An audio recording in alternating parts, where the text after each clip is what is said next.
I was asked when I ever used that, so now I'm going to just use it once. Good evening. I'd like to call to order our regular meeting of March 25th, 2015. Our roll call vote. Kim, all members are present. I'd just like to say that we have an executive session, but we're going to change the order, and our executive session will be at the end of the meeting, so that you don't have to wait while we have an executive session and you're here visiting. We're glad to have you come tonight. So we'll go down to approval of items by consensus. Excuse me. Oh, excuse me. We're also doing something new starting tonight. We're going to start doing the Pledge of Allegiance. So we'd like you to stand and join us, please.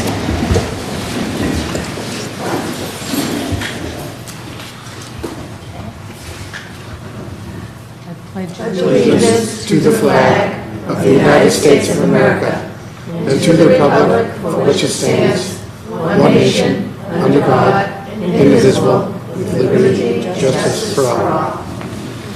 Thank you. Thank you. Okay. All right, so our first item of business right here would be items for consideration on the consent agenda. Items A, approval of minutes March 11th, 2015, regular session. B, approval of out-of-state field trip Odeon Park, New Hampshire for June 2015. And warrants 6408, 6409, R212, and L27. I would entertain a motion to approve those items. Yes, Mrs. Burns? So moved. Thank you. Second? Mr. Mullis? All those in favor? Unanimous, Kim? Okay, payroll warrant 3/11/2015. Mrs. Broussard? Make a motion to approve payroll for the week March 11th, 2015. Second? Mrs. Bonish? All those in favor? 5 in favor and 2 abstain, Carol and Kane. Thank you, Kim. Warrants CB07. Mr. Mullis? The motion to approve warrant CB07. Second, Mr. Bjork. All those in favor? 6 with 1 abstain, Mrs. Burns. And warrants SPED 12 and SPED 13. Mrs. Broussard. Make a motion to approve warrants SPED 12 and SPED 13. And a second, Mrs. Bonish. All those in favor? 6 in favor, 1 abstain, Mrs. Burns. And our final warrant, FS 12, Mr. Bjork. I move that we approve warrant PS 12. And second, Mrs. Burns. All those in favor? 6 with 1 abstention, Mrs. Carroll. Thank you. Our next item of business, we have Stephen O'Brien, our student representative to the school committee. Welcome, Steve. Thank you. On Monday, March 30th, there is a field trip with Mr. Riley to the Middleton Jail, and then the third academic quarter for the high school will end on April 1st. And Tuesday, April 7th, students in the 9/11 Memorial Club and Model UN will go to New York City for a field trip. And then on Friday, April 10th, the junior prom will take place. Oh, very nice. Thank you. It's hard to believe the end of the year is coming this quickly. Yep. When prom season starts, it's like incredible. Okay, thank you very much, Stephen. And now the superintendent's report. Yes, two pieces of wonderful news to share with the school committee this evening, and these are awards that our students have won. First of all, the Scholastic Art and Writing Awards. We are pleased to announce that we've had 2 high school students that have earned the national recognition in Scholastic Art and Writing Awards for 2015. May Lou Barnum for My Creative Writing, a writing portfolio. She received a silver medal with distinction, and Charlotte Sulik for Unconvincing, a flash fiction, which received a silver medal. These students were identified by panels of creative professionals as the most talented young artists and writers in the nation. This year, 300,000 works of art and writing were submitted, and only the top 1% were recognized at the national level. So congratulations to Maylou and Charlotte. Those are the DECA kids. And so the second distinction that we want to let the committee know about are actually some of our Wilmington High School DECA students 6 of whom are here with us this evening, but we've actually had 11 students who advanced from the state tournament to the nationals. So we have 11 folks from the DECA Club that are going to nationals. And the folks that are here today, we want to offer their congratulations, so maybe you stand when I call your name. We have Jillian Doyle, Quentin Foley, Alexa Peroni, Ted Veerman, Bridget Sullivan, and Maeve Sullivan. And in addition, also recognize those who can't be here today, which is Hannah Brown, Kevin Gonzalez, Jenny Holleran, Ron Judkins, Bradley Preem, Mary Raspumi, Cora Vitale, and Eva Nesline. So congratulations to all of you.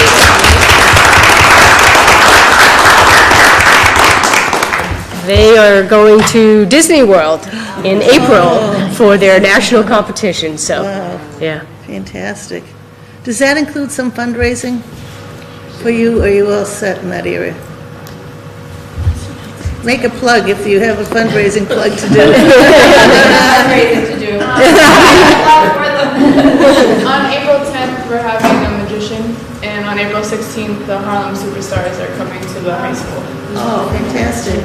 Okay, that's wonderful. We'll watch for those. Excellent, thank you. Of course, the community would certainly want to support you, so make sure you let everybody know when the fundraisers are. Good luck. Thank you very much. Okay. Is that, that's what? Okay. Now we'll move on, but I just want to say, is there a Boy Scout in the audience by chance? I'll do what I did to the others. Would you like to just introduce yourself and tell us your troop and why you're visiting us tonight? Yes, my name is Adam Kulas. I am part of Troop 56 of Wilmington, Massachusetts, and I'm here on behalf of the Communications Merit Badge and also the Citizenship in the Community Merit Badge. We're very pleased to have you. Welcome.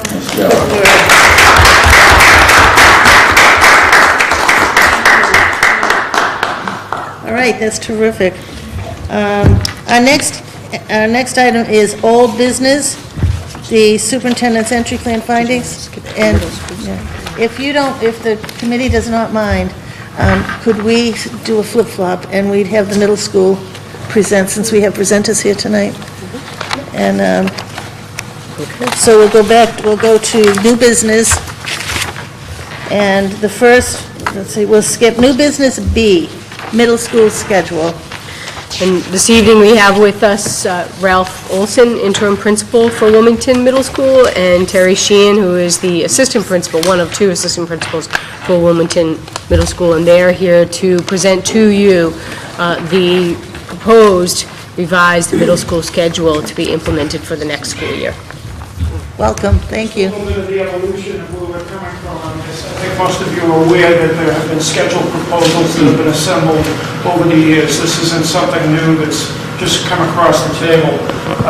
As a matter of fact, when we initiated this process several months ago, we actually were looking very closely at the schedule that had been submitted the last time, which was 6 periods teaching 4 out of 6 classes. There was a little rotation in it and so forth. What we did at that point was we discussed it among central office administration, among our people. We presented it to the faculty. We presented it to the school council. We got feedback from all of them and decided we really needed to do some tweaking on this. So we went back to the drawing board again and we devised the proposal that you're going to be taking a look at. So basically the 2 proposals that you're going to be seeing are, one, status quo, and the other one is the proposal that's currently on the table as far as the school system is concerned. And again, we've gotten quite a bit of feedback on this one as well. It was also presented to the central office administrators. It was presented to our school council. It was presented to our entire faculty. We conducted a survey, and I'll show you the results toward the end of the presentation here, so you get an idea as to where we're coming from. As far as the parents were concerned, we ran a parents' evening last Thursday. We had about 125 plus parents that showed up, and the response was fairly favorable, I would say, overall. So if we can go from there, the primary objective that we have as far as this process is concerned is really to improve learning. And the other piece that you're going to find that's somewhat embedded in this is the superintendent's initiative to promote professional learning communities, which is a little more collaboration throughout our system. This is how we're going to grow. Okay, the proposed actions that we have to satisfy the goal up there to improve the learning.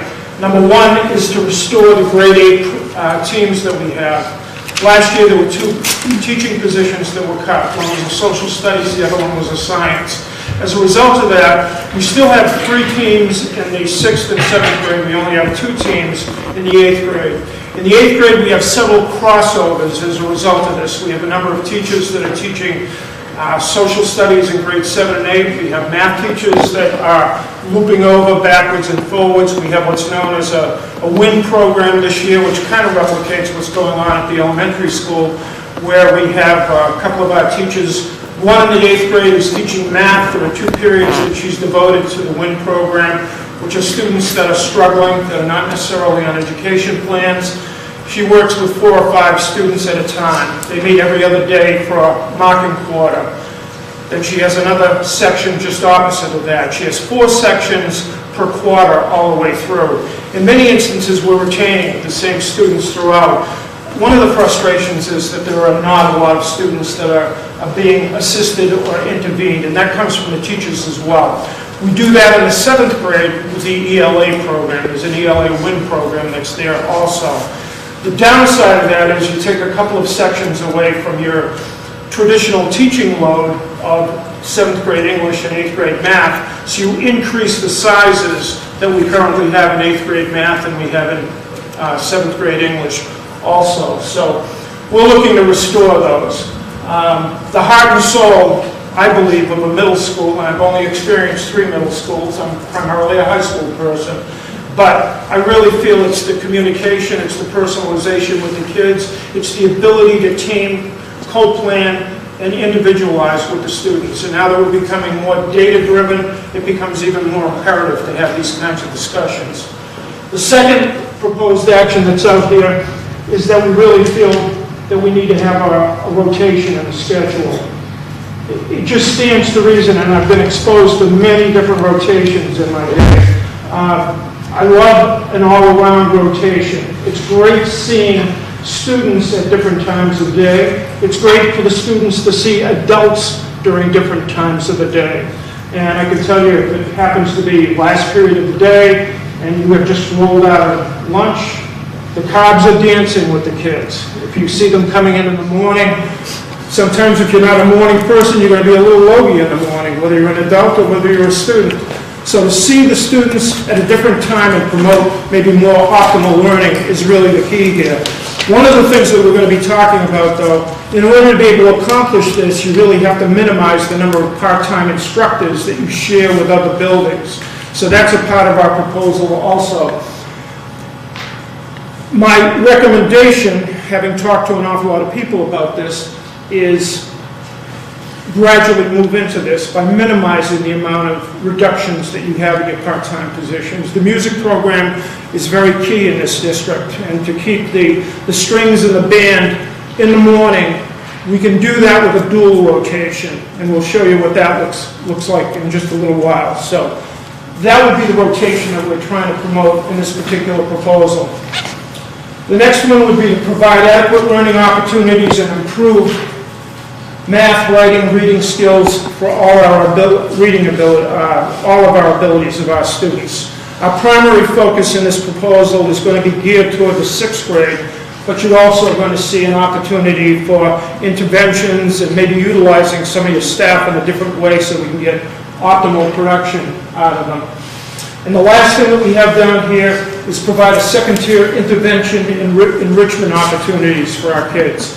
Right now, we are spotty. In the morning when the students come in, we have guidance counselors supported by a couple of other teachers that will meet with the kids in the morning.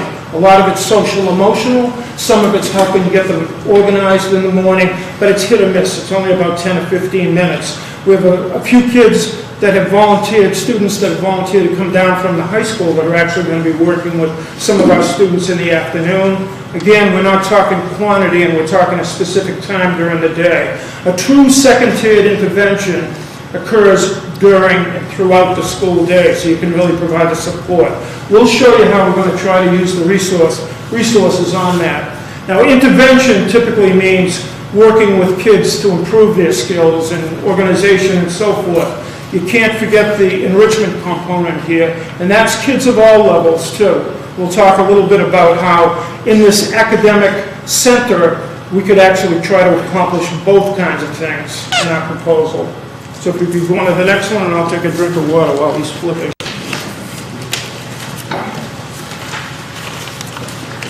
If you recall, when I presented the improvement plan in the fall, you're going to see a lot of commonality between what we're addressing here and what I brought up that are in our learning goals for the year too. I really think that we can address it in many instances.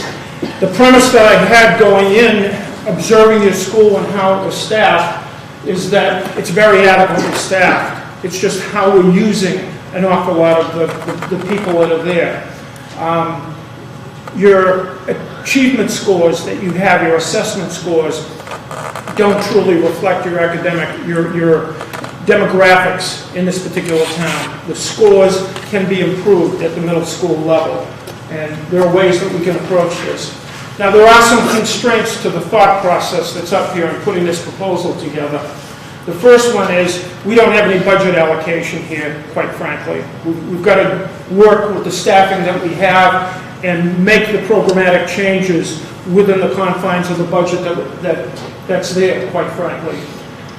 If you were starting a genuine program and you wanted to revamp completely, you would plan it thoroughly, you'd budget it properly, and then you would try to implement it after that. We don't have that luxury here. The second constraint that I have down there is that we need to adhere to the contract. You have to respect the teacher's contract that they have. You've got to look at the time frames. I would liken this to the proposal that went to the high school last year for the block schedule. You had impact bargaining that occurred. They called it a pilot program, and it was implemented. It will take some form of impact bargaining and a pilot program with the union in order to be able to make this happen. I'm fairly optimistic about what their reactions are going to be. And the last thing was it was a commitment really to the teachers and the association and everybody else that we were going to do our best to minimize the reductions that we would be looking at in order to be able to accomplish the proposal that we're presenting here. Okay, the proposal that we have here, and we'll show how we're going to use some of these people. The first two are the obvious ones. That's to restore the teaming in the 8th grade. That means bringing back a science teacher and bring back a social studies teacher. That would support it. I would also tell you that it would probably necessitate losing the WIN program in the 7th and 8th grade so that they could focus on primary instruction in those grades. And I'll show you what the class ratios will be, what the class sizes will be on another slide. The other piece that has to happen here, well, let me go on to this first. You would add one more math person to the staffing that's over here, and that would basically provide some additional support for the 6th graders coming in. I made this statement, and this is not a broad-based swipe at anybody or the system or anything else. Traditionally, at the elementary level especially, most of the teachers are well-schooled in humanities. They're very strong in reading, writing, language, and so forth. The area that really needs a little bit more support is the mathematical end of things. One of the frustrations that's been confronted with a lot of our 6th grade instruction this year is reteaching, focusing on the standards that we're trying to get in, and they're having a very difficult time doing that. So our focus for improvement for math would be in the 6th grade. I have a .2 art teacher down there, and you'll see how this evolves in a second. It's a part of the effort to eliminate the part-time positions that we're drawing in. I believe if you went through the number of part-time people that we actually have in the building right now, the number's about 10 or 11 altogether. You'll see it with a little more clarity in a minute. This one art position, .2, we have a lady that teaches in our school that belongs to us .8 of the time. She goes across to West for .2. If we were to make her a .1 at our school, we would have her full-time. She would take over some of the electives that we're seeing that will have to decrease a little bit. But at the same time, that .2, I'm going to show you a savings in the next slide, which will be offset so that West will be able to add the .2 to their other part-time person that they have working at the school already. So they're not going to lose. They will have the same amount of art instruction, and it's a wash financially. If you do the math, it's a 3.2 positions that we need altogether. We'll go to the next slide, and I'll show you where that's coming from. The first one is a .8 art position, which actually moved in February over to the high school. Right now, we have a substitute in that position for the remainder of the school year. The classes that are being taught are predominantly general music. That person, when she was full-time, also taught a choral class. We moved that to a .8 person that we did not share with any other building, and we made her full-time. The sub is substituting for a .8 time, which is predominantly general music. So we're calling it a .8 reduction. The intent is, if you look at our master schedule, the music classes at the school are very low enrolled. Choruses is prospering, and the band and the strings are, but the general music classes are typically 12, 13, maybe 14 kids in a class. So we would look to not fill that position going into next year based on this movement. We have a part-time .4 literary circles. This is like a book club that we have at the school. They do the reads, they sit down, they discuss them. We have a terrific young lady that's teaching in this position, and I can tell you right now, we have communicated with everybody that's affected by this thing, either indirectly or directly. They all know what's in the cards up here, and they've heard that. She deserves a full-time position someplace, and conceivably it might even happen in Wilmington, but I said if you were my daughter, I would encourage you, get your applications out and look around. This again is a content area that we could probably do without. We have a .4 PE position that's eliminated here. We actually have 3 part-time people at the middle school that are shared with other schools right now. Again, logically to me as an educator, that doesn't make sense at all. We have 2 people that teach only 1 class at the high school and move to other places. We have a 3rd person that teaches .4 at a time, two classes of the 5 at the high school. So we're kind of jockeying all over the place. Middle school. Pardon? Middle school. Middle school, sorry. I have to remember where I am. On that .4, that would be an elimination, and we are looking at a non-professional status person. I've communicated with that individual already, and it's not a fait accompli. This still is only a proposal, but I've encouraged them at least look around so that you cover your bases, just in case something does happen. We have a program called MAPS, which is an alternative program. It's kind of behavioral directed, but it's also a social emotional piece. If you analyze several of the little programs that we have at the school, many of them are duplicate services that we have. We went through the math in terms of the numbers of students that we would have in this program. We have a number of 8th graders that are going to be moving on to the high school, and it looks like right now probably 2 students would be in the program. We have 1 teacher there, and we have 1 aide in the program for almost a one-on-one matchup. What I'm proposing is the elimination of that program. You will still have the aide in hand. The individual who has this position is also social studies certified. If you remember back on the original proposal that I have here, you have a social studies position that we could fill to complete the 8th grade teams. So it's a bit of a balance there. He did a fine job with 2 or 3 of our kids this year, a remarkable turnaround on them, but his ambition wants to take it in a direction where he can be teaching a mainstream social studies class. and he has been candidating over the last year or so. So that would be a 1.0 reduction. In world language, we are proposing the elimination of the exploratory world language for 6th graders. The exploratory program is not a literal exploratory program that you would see in most middle schools.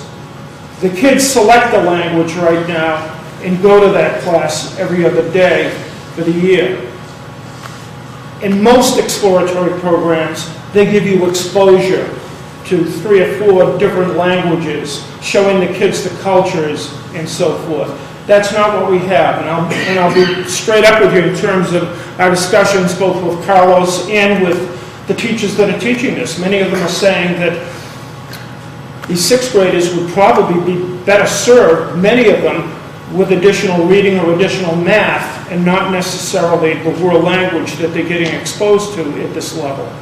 It's very cursory and it's specific to one language. What would necessitate happening here is you take the 0.6 person that we have, who, by the way, is an exceptional teacher also. She teaches 0.4 at the high school. She would be moving over to the high school. This would necessitate a position cut from the high school. So when you're looking at the overall budget district-wide, it is a minus 0.6 that would be realized as a result of that. If you do the math, it balances off perfectly with the 3.2 that we're looking at, and I think we're sticking to our original commitment, which was basically to try to minimize the amount of reductions. Those 2.2 PE teachers would be simply moved to other schools. I'm not counting them as a cut-up here, because if they go to another school, you're still going to carry them on the books in the budget someplace, so no shell games here. Okay? Next one.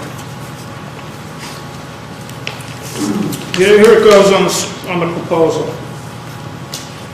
You can see over here that we have a dual rotation going. It's still a 6-day schedule. The first three periods rotate, then it goes 2, 3, 1. 4 remains static, it stays as it is. 5, 6, and 7, you can see it rotates. And days 4, 5, and 6 actually replicate the first 3 that are over there. It's a fairly simple rotation. It allows us to retain a couple of part-time people first thing in the morning. The 4th period remains as it is.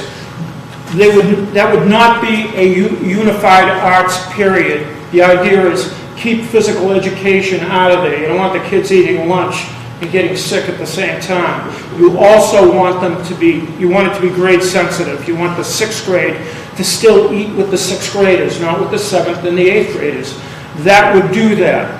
In many high schools on a rotation, they would put in that, they would rotate the period and they would put a location of the building in there, and they would kind of ignore the grade sensitive piece, and that's how they would end up eating. With the rest of this proposal, again, back to the fact that we would restore the 8th grade teams with 1 science and 1 social studies that we showed you up there.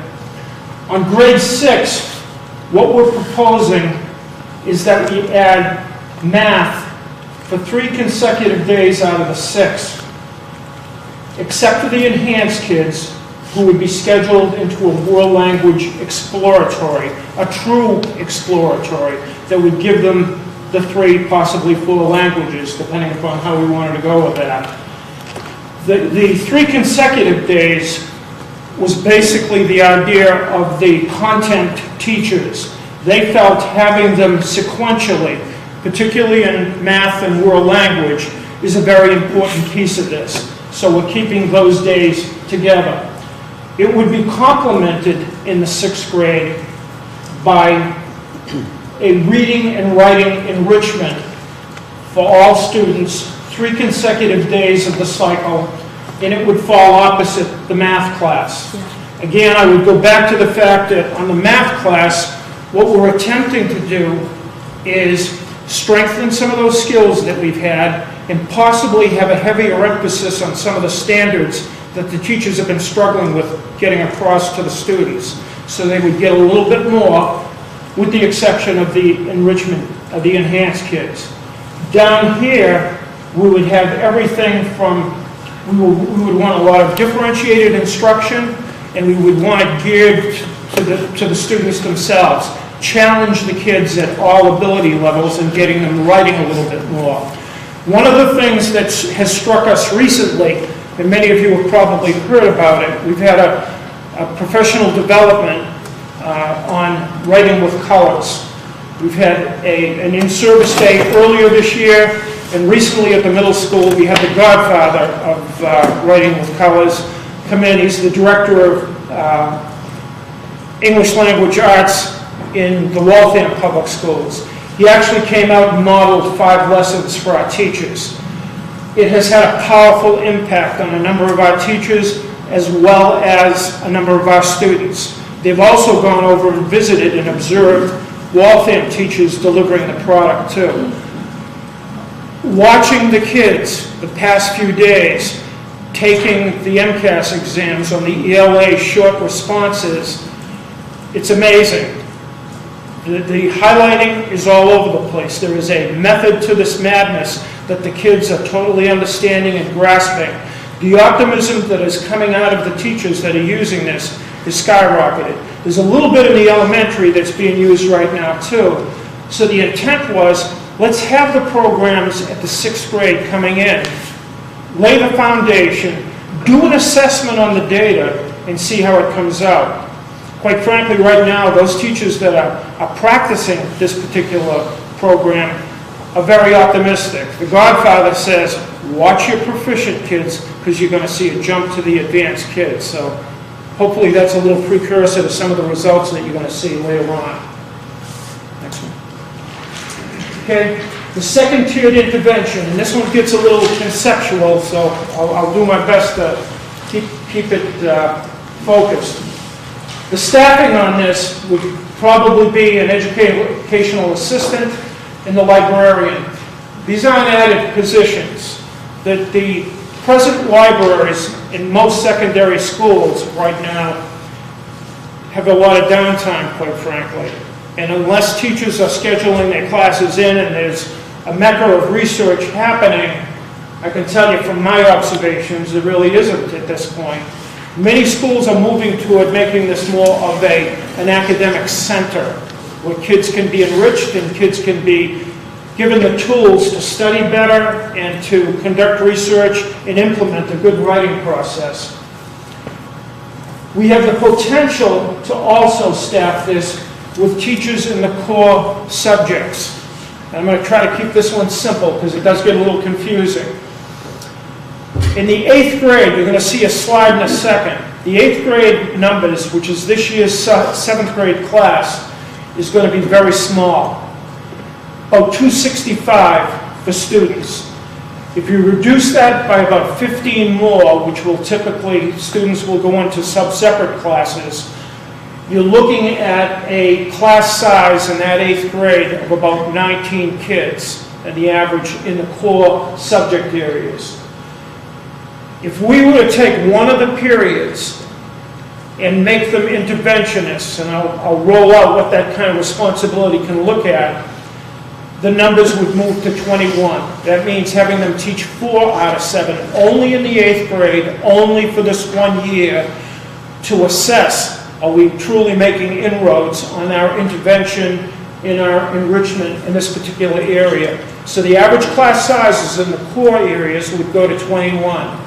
Now, we've gotten feedback from teachers back and forth that kind of run both ways. Some are excited about it, some are not about it. They would like to have the smaller classes. In all honesty, there is another shot at staffing this too. If we did that, we could cover all 7 periods with at least 2 teachers from the primary basic content areas. This year, we have also taken away the duty period from the teachers. They have received teacher empowerment.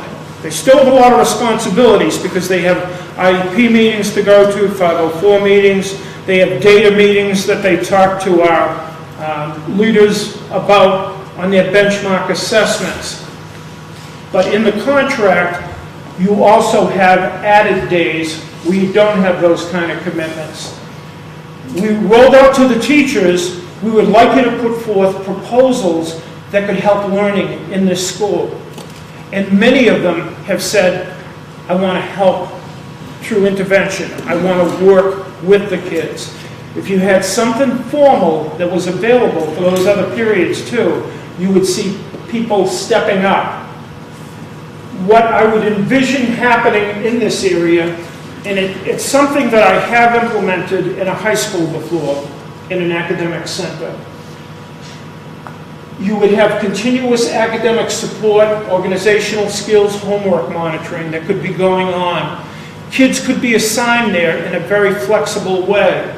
They could be programmed in if there was a huge need every day of the week, maybe for a semester to see if they improved.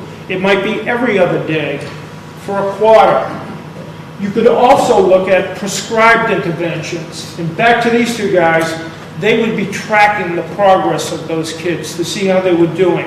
Are they getting their homework in? Get the information back to the teachers so that there's a good two-way flow.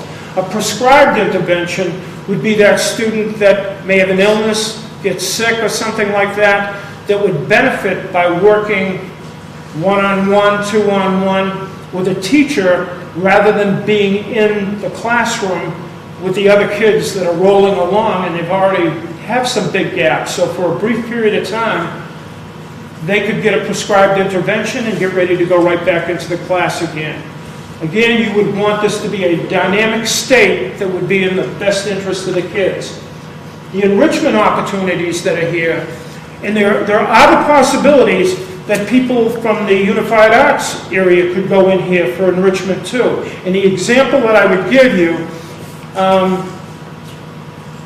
I've had everything from teachers mentoring students that were, one lady ran her own photography studio. We had a student that really did an amazing job with photography. There is an end product at the end of what they develop while they're here. This is taking the curriculum and going beyond maybe what we've offered it here. They would have an exhibit on an evening when they showed off their enrichments. That doesn't necessarily happen to be the kid that's going on to calculus. This is a kid that's talented in the area of maybe photography. I had a student that was really good with his hands that built a wave tank that was actually used in a oceanography classroom in a high school. So that the scope of what you can enrich kids with is only governed by creativity, where they would like to go and where the teachers would like to go. There has to be an end product here. I'm not going to try to kid you. This is an area that needs to be monitored very closely, very carefully, schedule-wise, and everything else. One other potential here is teachers supporting students in classrooms. Some of those core teachers, particularly at the beginning of the year, may not find themselves inundated with students that they need to help, because you usually have to go through the first progress report or report card, and then all of a sudden somebody starts saying, whoa, my kid needs some help here or whatever. Prior to that happening, if it was an 8th grade math teacher, they could be going into 7th grade math classes, 6th grade math classes, supporting the instruction with kids that are in the class, getting a better sense of vertically what's happening in terms of strengths and weaknesses and where are our kids coming from. That's a tremendous advantage, and that kind of goes hand in hand with the PLC end of things. Oftentimes, teachers don't have the opportunity to see where are the kids coming from and how do they progress along the lines. Now, I'll go back and say this is a one-shot deal because this is a one small class for this particular year. The following year, the 5th grade that comes up, which would be the 6th grade, not next year, but the year after, will be the small one. And there's the possibility of maybe shifting this over the other way. Okay? So that's kind of the concept, and it would be a permanent type of thing that you could actually assess, watch the project of, and see what happens. I didn't do it quite this way when I was in high school. It was more of a peer tutoring center with adults coming in for the enrichment and support as well. But the scores took off big time, and it was very successful. Another point that we brought up to the parents the other night, and we rolled this out to the teachers as well, and I think the superintendent discovered this when she was doing her intake interviews with a lot of the student population and other people. Based on feedback that we have, and I've thrown in here contractual compliance, students will not necessarily remain in the same team for 3 years. The kids don't necessarily want to be in the same team for the 3 years. Many of the students that we talk to want to be able to mix it up and meet other students instead. The contractual piece that I'm mentioning up here is one that was brought to our attention this year, did not quite get to the grievance stage, but in the language in the teacher's contract, it calls for an equal balance of teams carrying students on IEP and inclusion classrooms. That doesn't happen when you keep everybody in the same class, because year in and year out, more kids go on ed plans, and it has a tendency to be increasing in specific teams, and it gets out of whack. Our remedy to them was something along this lines. If we get a better balance to what we have, balance the talent out, I would still give you the qualifying statement that when you assemble teams, you still are going to have to look at who your lethal combination of kids that you don't want to have together, kids that may have a stress factor that need to be in a specific type of environment, but by the time you're through, this cannot be Miss Prin's private school in Connecticut where people are going to be picking and choosing teachers. It can't roll out that way. But at the same time, you can have good balance to what you have, and these kids are really thirsting to be in other classes with other students there. That's the real world, quite frankly. The teams can benefit being together for that year that they're together, and that's when it can be really highly personalized. The other piece that if this rolls through is that there will be shifts in teachers who are teaching on different teams. You have taken some people from the area where they have their strongest expertise and they've moved to a different team in a different grade. One of the first things that was brought to my attention, we have a dynamite social studies teacher in the 7th grade who actually was an 8th grade social studies teacher, but because of the reshuffling, he found himself in the 7th grade. Now, he's still dynamite in the 7th grade, but in all honesty, this guy's strong suit is really in the 8th grade curriculum. So it requires kind of a look-see and maybe an optimal balancing out to see who would best service the kids all the way across the board. And that's just one example. Okay, now I'm going to just take you through briefly each of the grades, what they look like next year, and how it will flush out. Right now, we have a little over 300 kids coming up from the 5th grade, the 2 intermediate schools. That number is actually closer to about 310. The reason why I put up 300 there is because year in and year out, you have about 10 kids that go to private schools that are not going to be coming here. So I think what we've tried to do is err on the higher side. You take the 300 and you can also subtract 15 kids from that because they're going to be in sub-separate classes as far as the core areas are concerned. If you do the math, you have 15 sections that are going to be taught to these kids in the core areas. That'll come out to about 19 students on an average class. And if you go back to the thought process on the teams, you really have the capability of balancing them out completely across the board. Middle schools are very easy to schedule in that respect. The courses that they would end up having in the 6th grade that meet every day, it's what you have right now, right here. And in the 6th grade, you would also have the targeted language,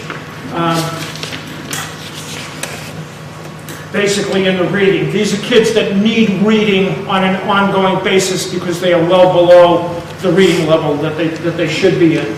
You would have a variety of students that might be in learning centers also. And I would also throw in just one more thing here, and this is more of a personal feeling than anything else. The learning centers, as we have them right now, for students on ed plans are not inclusive. They are separate unto themselves. My concept on the way things should be is you include them with the rest of the population, but you support them with special education instructors as well. So if you had something like the academic center going, you'd have to revise ed plans and a lot of other things, but you could have both special education people complemented by content area, supporting both your special education teachers, students, as well as your mainstream students. But it does require revamping of the ed plans in order to be able to accomplish that. The required courses also that we'd have, they would still have physical education, and they would have it every other day for the entire year. These are the reading and math world language that would run opposite each other during that additional period. So phys ed falls under the unified arts period. This would take up the other period, so you'll have 2 periods devoted to unified arts. Some of the options that they would have are very similar to what you have right now. We would be leaning toward, you still have your strings, band, chorus, which meet every other day for the entire year. That's exactly the way it is right now. What we would probably recommend, because we have one teacher, to have her work consistently with kids, we would probably move to say, let's have all of our music classes for the year every other day, so that they can dovetail off with one another, they can dovetail off with physical education. Health also meets every other day for a half year, and that's a requirement, and that would fit into a unified arts period. Other options that the kids would have, and there are many of them here. You have an art class, you have computer literacy, you have tech ed, you have a media class, and you have the intervention center that I was talking about earlier that the kids could be plugged into during this time. And again, that would be flexible with the schedule. That's kind of what a 6th grade schedule could look like. You've got all sorts of configurations that you could have here and a lot of different choices that the kids could follow up on. The 6th grade schedule, and we'll give you the upsides and the downsides on this. These were just some arbitrary courses that we threw in here, but it shows you the time frame. And the piece that some people would take a double take at, and I'm not going to overemphasize this. Most of you are aware we get into school very early. The kids get dropped off about 7 in the morning. They go to homeroom by 7:20. They're in classes by 7:30. In order to not disrupt any of the education in any of the periods, we would start lunches early on this particular schedule. It would be brunch, not so much lunch. We do a little bit of snacking now and then. But if you start thinking about the time of day when they roll in, a lot of these kids, and this is from just interacting with them informally, many of them don't even have breakfast before they get to school because they're running out of school to get there very early. With all of that in mind, it was interesting to watch the students this week because we've flipped them around because of the MCAS testing that we've got going, and the 8th grade they were crazy about eating early. They loved every minute of it because we usually starve them until the end of the day and they've got one more period to go. So ordinarily I'd be saying, oh my gosh, this is so early. But under the circumstances and the time, it's not outrageous. It really isn't. And then we do weave in a little bit of snack time every now and then to help the kids out too. Okay. 7th grade courses look a little like this. Right now, again, we're going on the high side, but we're projecting about 288 kids. Knock about 15 off of that, divide it by 15 sections, and you got an average size in the core sections of 17 students. In grade 8, about 265, those are the numbers that I reflected to you before that we talked about. If you had them teach 4 out of 7 classes, you're looking at 12 sections. If they taught 5 out of 7 classes, they would an average of 17 kids in a class altogether. That's in the core areas. The one area that I can tell you that would probably be a little bit more based on our reductions that we're looking at, and we might be able to do something with that, physical education could be a little bit higher, could be in the upper 20s. That's not outrageous for most physical education programs. I can also tell you that The 3 people that are there permanently love the idea of having set classes because we are constantly being called during the day. By the way, this part-time person is going to have to stay at the elementary school, so the teachers are going to have to absorb this particular class. That happens with a great deal of frequency when you have part-time people that you share in other buildings. Again, with the 7th and 8th grade, you're going to see a lot of similarities between the two of them. It's very, very close. These are your required classes that meet every day, and kind of in lieu of that reading math piece that was run for the 6th graders, you would have targeted reading or world language, where the students would meet in that class every day of the week. Once they selected it, it would be like a major subject to them. Typically, we have about 220, 225 kids in that area. Typically, the remaining amount of kids would be in targeted reading that need that extra work in each one of the 3 grades. You could also use the time for academic support and enrichment, too. So there are other possibilities with this. Requirements to meet, again, phys ed every other day for the year. Health meets every other day for the half year. Those are requirements that are in there in the Unified Arts period. There are your options again. We're trying to be consistent with the all year, every other day. Those are the options for the 6th and 7th graders. There are the rest of your options for electives in the Unified Arts area. One of the things, and we're talking to the teachers about possibly creatively coming up with some other options too.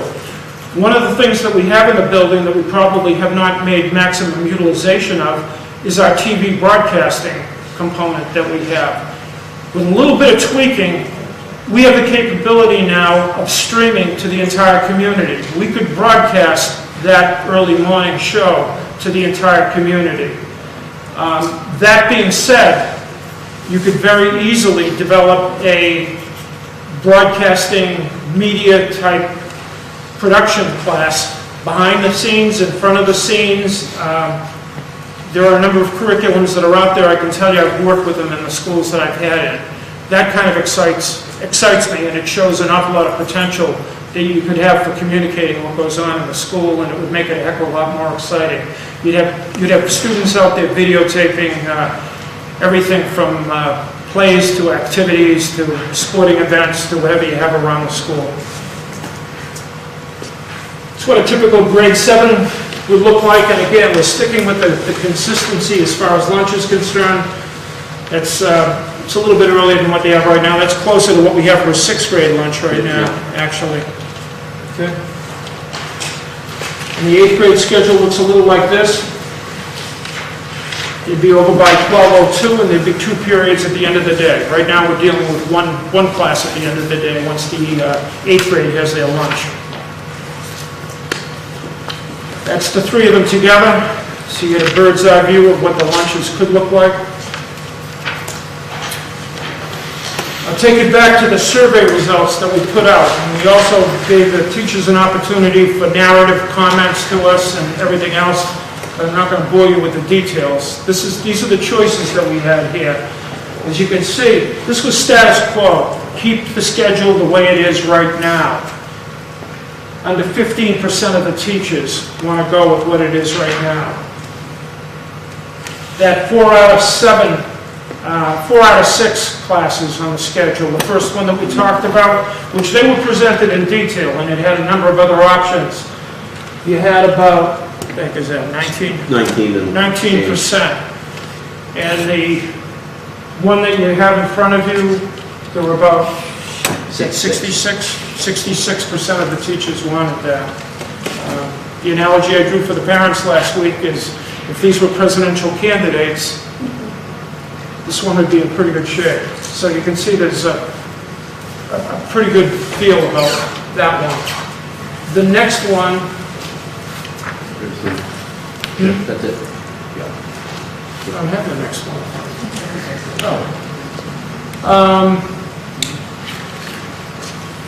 No. What are we looking for? I'm going to make it up then. The last 2 slides that we had up here One was, how many of you prefer a rotation in your schedule rather than a static schedule? It was more than 90% of the teachers felt that it was either very important or somewhat important, 90%. The last one, which is irrelevant to the proposal that we have here, but I think it's worth storing in the back of your mind. A lot of schools have advisories for the students. There are some well-developed curriculums that are out there. It takes a chunk out of the day, quite frankly. And with the schedule, the time frame that you presently have, and if we adopted the 7-period schedule, we have a very difficult time getting a lot of standards in right now, and I don't think you can really look at putting an advisory in because it would take away from instructional time. But for the future, I believe the figure was around 60% that either 68% that felt that it was either very important or somewhat important to have an advisory, that the kids needed that personal link to be able to have. A lot of it's social emotional, some of it can be transferred into other areas where you've got an adult that can really connect with kids, and there are advantages to that, and I've had that in other systems that I've worked in, but that's not part of this proposal. So here we are. The only thing that we're kind of stuck on right now is if we're going to stay status quo, we stay status quo. If we're going to move on it, we need to start building a master schedule for next year, because our goal, whether we stayed the same as we are right now or we move to a new schedule, we want to get building a master schedule so that teachers and kids know what they have before they walk out of school in June. I just wanted to add to this, because this involves some staffing impact, as Ralph said, one thing that will have to happen is impact bargaining. This is a little different than the high school schedule because there was no staffing impact. So the high school schedule really never came before this board for a vote, but certainly there was impact bargaining, and that proposal, that impact bargaining agreement was brought, on my understanding, before the committee. But because there is a staffing impact here, we are looking for the formal support of the board around this, recognizing that your past practice has been to hear the presentation. While Ralph, I know, would love to have your endorsement this evening, we've told the staff that this will be a presentation, an opportunity to ask questions, you'll have the opportunity to process, and hopefully be in a place where you can take action on this at the April 8th meeting. Okay. Mrs. Burns. I have several questions. I didn't want to interrupt you while you were on. Wait a minute, can I just interrupt? If you'd like to take a chair and put it right up here while we have questions, or sit right there, feel free. I don't stand up as much, so it takes a while. Oh, okay. Stay right there then. Okay, thank you, Mr. I understand the feeling. I had a couple of questions with regards to what you presented. With regards to the rotation. He's my ears, by the way, so that would be the pause in the action here. Okay. I may not be able to hear you. Oh, if I can certainly talk louder. I didn't want to blow out everybody. With regards to the rotating schedule, how do you think this will affect students who have organizational skills or executive function deficits? I'm sure they would probably be able to get it, but it might take them a lot longer than, like, say, a typical student. From my personal experience, kids adapt quicker than adults sometimes. Not talking about all kids. I've had the funkiest of schedules in some of the high schools that I can't even follow on a day-to-day basis, that I need to look at a sign that tells me what it is. I mean, there are ways in which you can communicate things. That particular rotation is fairly easy to understand, and I do understand that some people will be challenged by it, but you take it very deliberately and very easily. What I would cite to you as an example is this guy has created a crazy schedule during MCAS for the kids to follow. The communication is there, and it's happening. I mean, the logic is, there's a lot of logic that's missing that nobody understands, but people follow it, they really do. I guess I'm to assume that there'll probably be additional supports for those students that may struggle a little longer, adapting to it. And certainly there'll be supports put in for those students. to support them until, There'll be additional supports put in. There'd be additional supports put in, but there would also be, you can develop little matrices for the kids to actually have in their organizers. One of the things that I would suggest, if you actually do go with an intervention center like this, get the organizers in so that all of the kids have those, and that can play an important part in how they get themselves together on a day-to-day basis. You want them to know not only that day's schedule, but how things are going to fall for future days too, so they have their homework planned correctly and they know exactly how they're going to be traveling during that time. my next question pertains to the WIN program. What are you going to do with those students who are in that particular program? Behaviors can be very, it can be very challenging. Can I ask a clarifying question? The WIN program is more of the academic support for kids who are not on educational plans. Are you referring to the MATCH program? Oh, probably, I'm sorry, forgive me.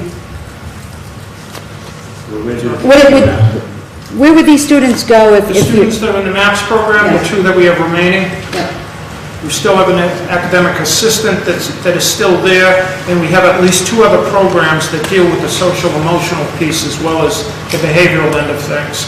We feel as if they could be worked into those other programs very easily with enough support. Could I ask you a question? Why hasn't that been done thus far? Has it just been too many students? My easiest answer, I just got here.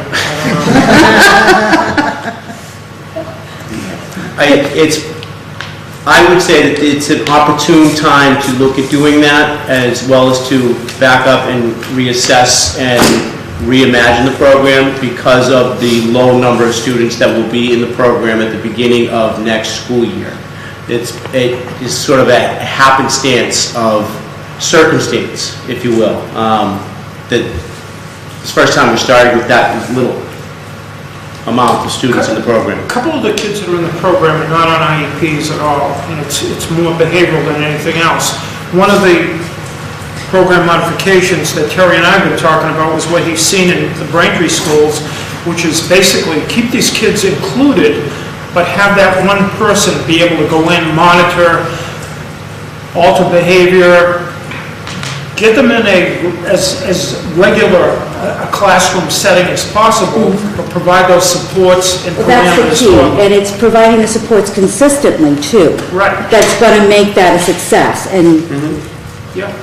you know, that's where I just want to make sure that that consistent piece is going to either drive that program and those students to be successful, and that's where sometimes we fail.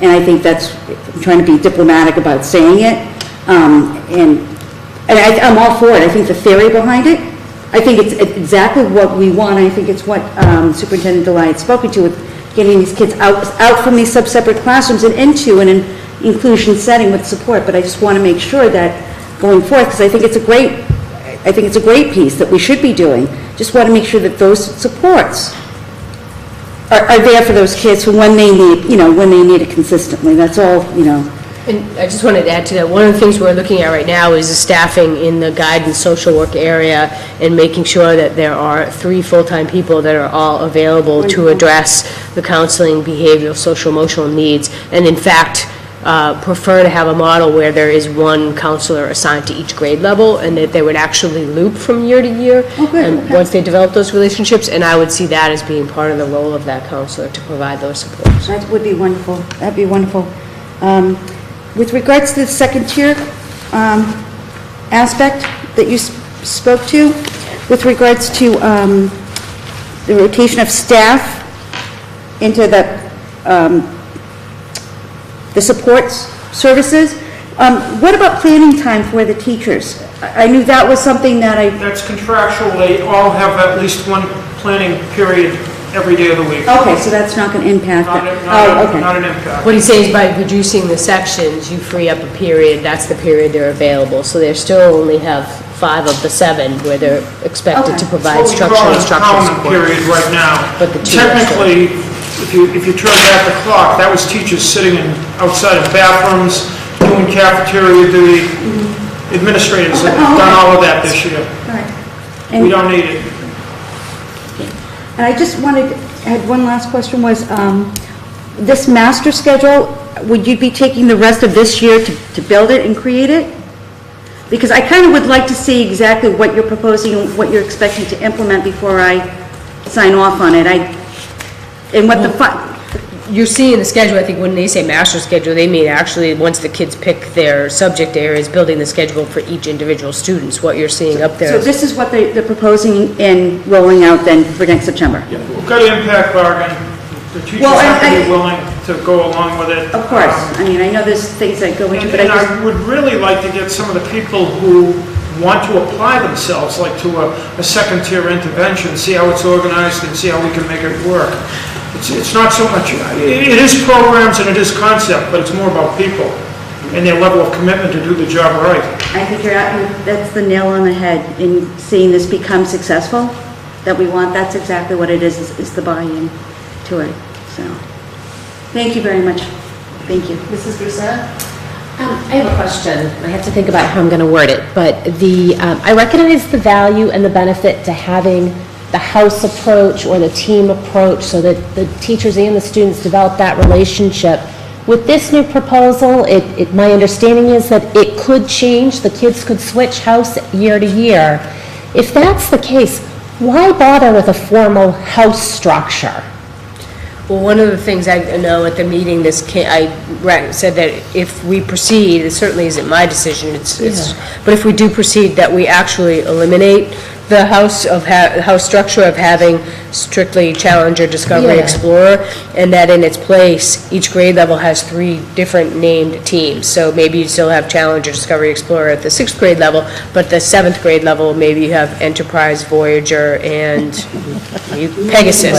And then at the next 3. So therefore, when you are in 6th grade and you're going from one team in 6th grade to a different team in 7th grade, you don't feel that you've been bumped out of a house. You're just on a different team. Yeah. So I think that would make it a much easier way to deal with that rather than having that kind of, house structure where you feel like you just got voted off the island.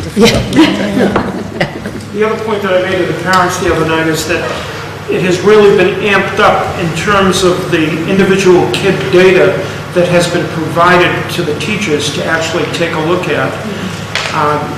We had a PD about a week ago that it's taken what they call data dashboards, which are very user-friendly. Run your finger across, you see what the attendance is like, you see what the high needs might be like, you can see what the grades are like, you can see what the benchmarks are like, you can see what the MCAS has been like. Are they overachieving? Are they underachieving? Are they making the needs?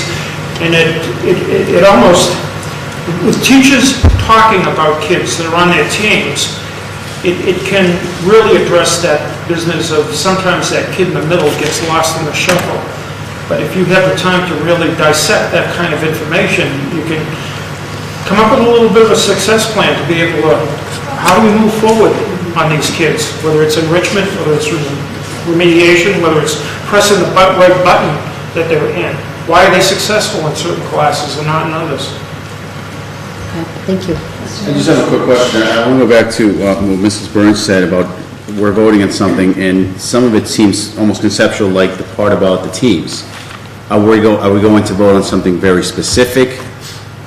If I read this, it says on here, the students will not necessarily remain in the same team. We talked about maybe changing it a little bit, but are we going to have something specific to vote on that when it comes to that? The only thing that requires the vote of the school committee is the fact that there is a staffing impact and a staffing change. Okay. There's no programmatic change. The changing of the names of the houses or the teams is not really a policy issue, a budgetary issue, or a programmatic issue. That just facilitates the ability to shuffle the students from grade to grade to balance out the class sizes and the caseloads, if you will, of students on ed plans. Okay.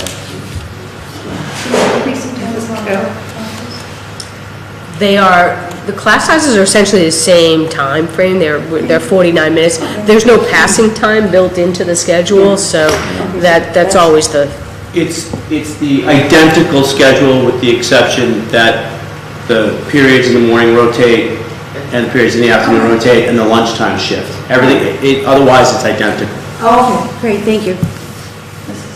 Well, I don't have a question. question, but I do have something to say. I like how the teachers are going to see the kids in different parts of the day. Like one teacher will see the kid in the morning and another one will see, the next day it will be the afternoon. Because, that kid might have a bad morning and a good afternoon. So I do like that. I like that part. You have any other questions? Oh, sir. Yeah. I can't wait to be in our new quarters. Mr. Bjork. I know it's a low percentage, and I know you can't speak for them, but I'm just curious if any of those, that 15% had articulated why they wanted no change. Let me give you the hard answer. I would say, reading the narratives, and I have no problem in handing it over to you before I walk out of here, most of it is self-serving. That's harsh. Personal preference. I would go with that. Personal preference, let's use that word instead. Yeah, a lot of people just don't like change. Yeah, that's kind of what I figured. And if you have to say it, you might as well try it. I'd have to do it. Mrs. Bosch. So I just had a question about the adding math for 3 consecutive days, except enhanced students scheduled into the world language. How is that division made? How is the division between the enhanced kids in the math and world language? How do you determine who's going to be in Who's getting the extra math and who's going to be in world language? For the most part, it's the majority of the kids that you're looking at there that will continue to get the math. Definitely. Okay, but still, how do you... Teacher recommendations, benchmark scores, MCAS scores, you take everything into But consideration. they're coming from 6th grade. So, they're coming from the 5th grade? I meant 5th grade. And so that process has already been done. The 5th grade teachers and Ms. Ippolito and the principals make recommendations to us on who goes into the enhanced pathway in the 6th grade math classes. And the reasoning behind that was that if we're looking to add a math class to support kids who have developed gaps in their mathematics skills, and we have a group of kids who are in the enhanced pathway, they probably don't have those gaps. So that. I'd also give the answer that, to a degree, it's going to be a partnership between the parents and the school to make the best possible determination, too. I mean, professionally, we'll make a recommendation, but I've seen some kids that are ignored that, quite frankly, soar under certain instances, and you don't want to let that go either. So that begs the question. There has always been an informal system of parents being able to override a decision or recommendation that has been made of a child getting into the enhanced math. I think that's always been in place. That's always been in place. Yeah. If a parent sees that, well, if my kid gets into this enhanced math, then they will also get exposure to this world language exploratory class, I could kind of see maybe a little bit more emphasis on the parent overrides because they want the kid to get into that language program. Just a thought. But in terms of losing out on anything, quite frankly, they're not going to get the outright intensity in one particular language so that they'll have a huge advantage over the other kids. All the students are still going to have that opportunity to have that half-year exposure, a full-year exposure, 7th and 8th grade, which in most middle schools constitutes a Spanish 1 or a French 1 or Italian 1, whatever it might happen to be. So by the time they get to high school, they've got a shot at going all the way to advanced placement. Right, and then the second part of my question is, as it stands now, and correct me if I'm wrong, the children that are in the enhanced math pathway now, by the time they've completed middle school, and as long as they've been successful in that pathway, then they're a little bit ahead when they get to high school. So now, if there's going to be this additional math added for the general population, does that kind of take away that extra step that the enhanced kids would get? I'm going to give you the weaselly answer of a former high school principal. And that's usually, you can get some kids that find themselves a little bit later on down the line, I can't tell you the number of kids that I've had take an algebra class and a geometry class in the same year. And they get caught up and they're right on an AP track the way afterwards and getting calculus. But I'll also tell you at the same time, you don't need AP calculus or a calculus class to get into a very competitive college. You really don't. I'd rather have my kids exposed to statistics and probability, something that's really grounded, but that's only my opinion. I would also add to that the completion of the 8th grade Algebra 1 class, the addition of 3 consecutive days of backfill, if you will, for kids who have developed gaps, isn't going to really make the difference between,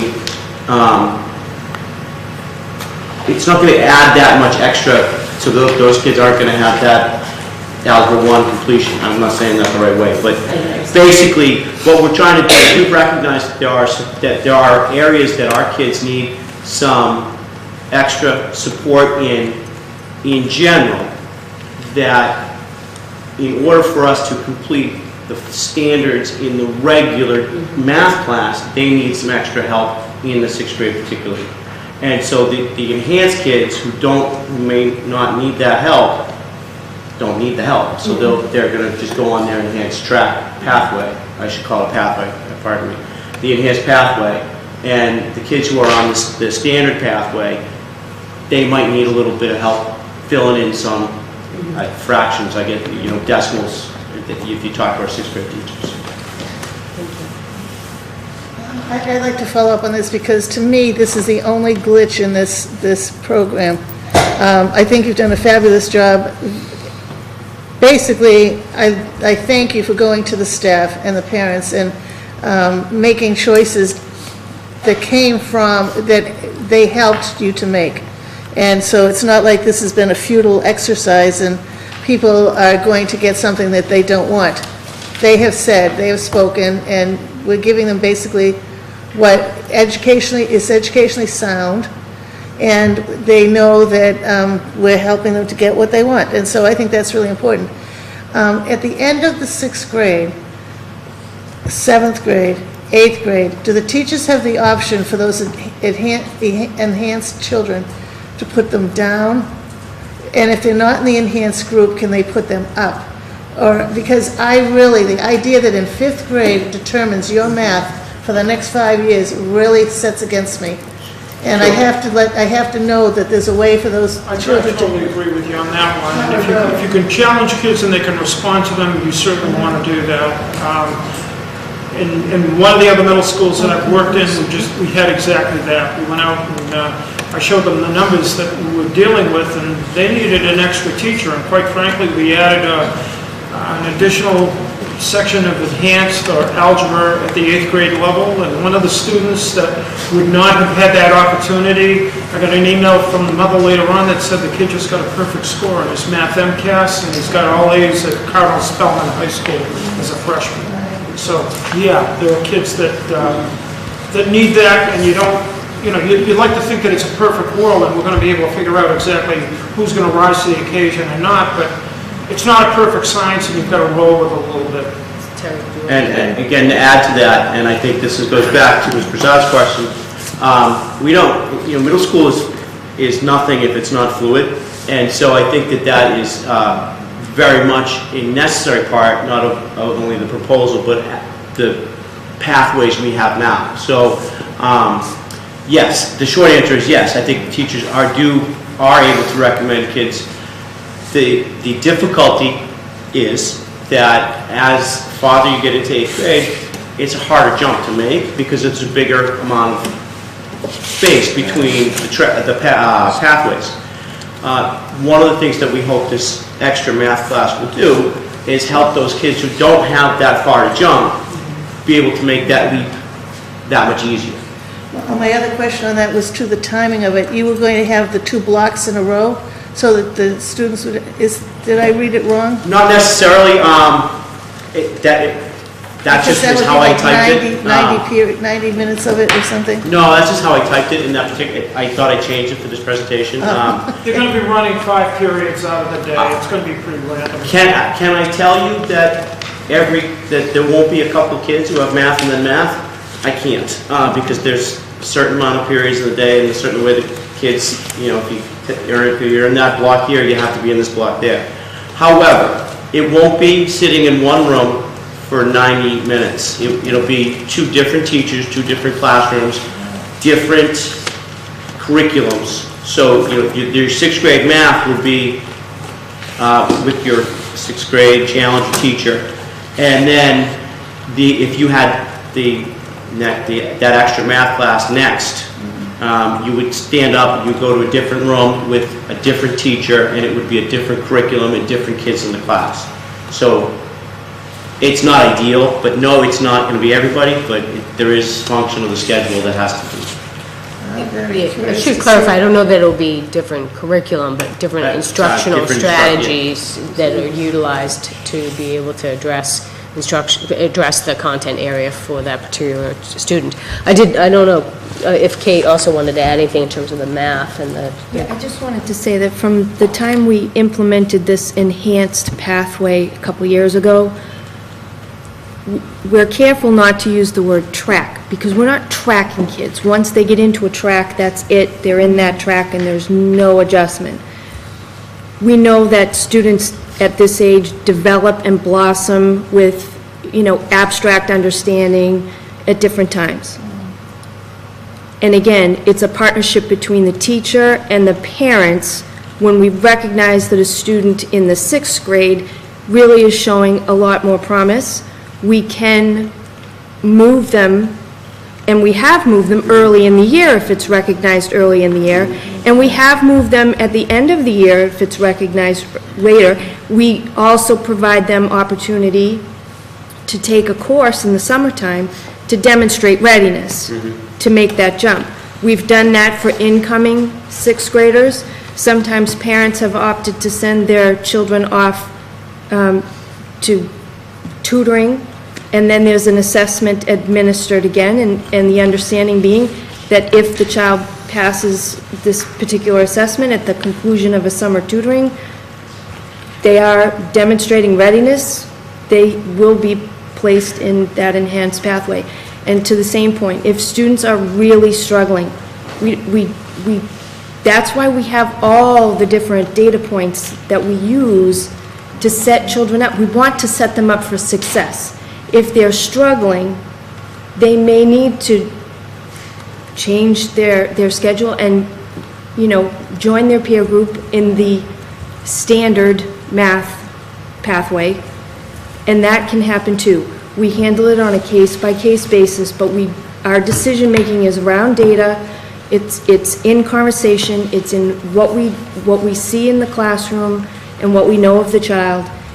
It's a comprehensive look, and we do what's best on a case-by-case basis. This is not the traditional old-school tracking. Right, okay. And then one other thing,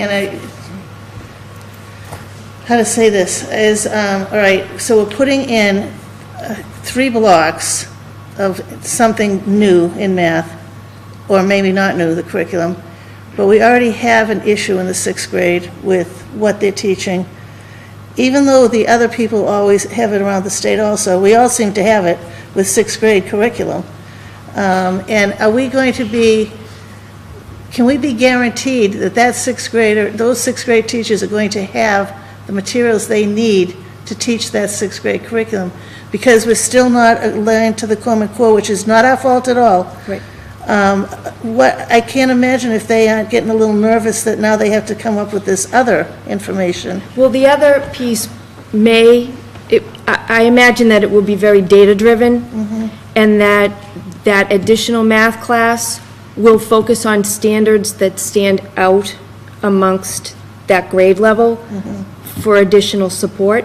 We may also be able to specifically identify standards from the 5th grade that were problematic, that need to be retaught for students. So I see that additional math class as being the curriculum and instruction there being very data-driven to fill the needs of the individual students that are in that class.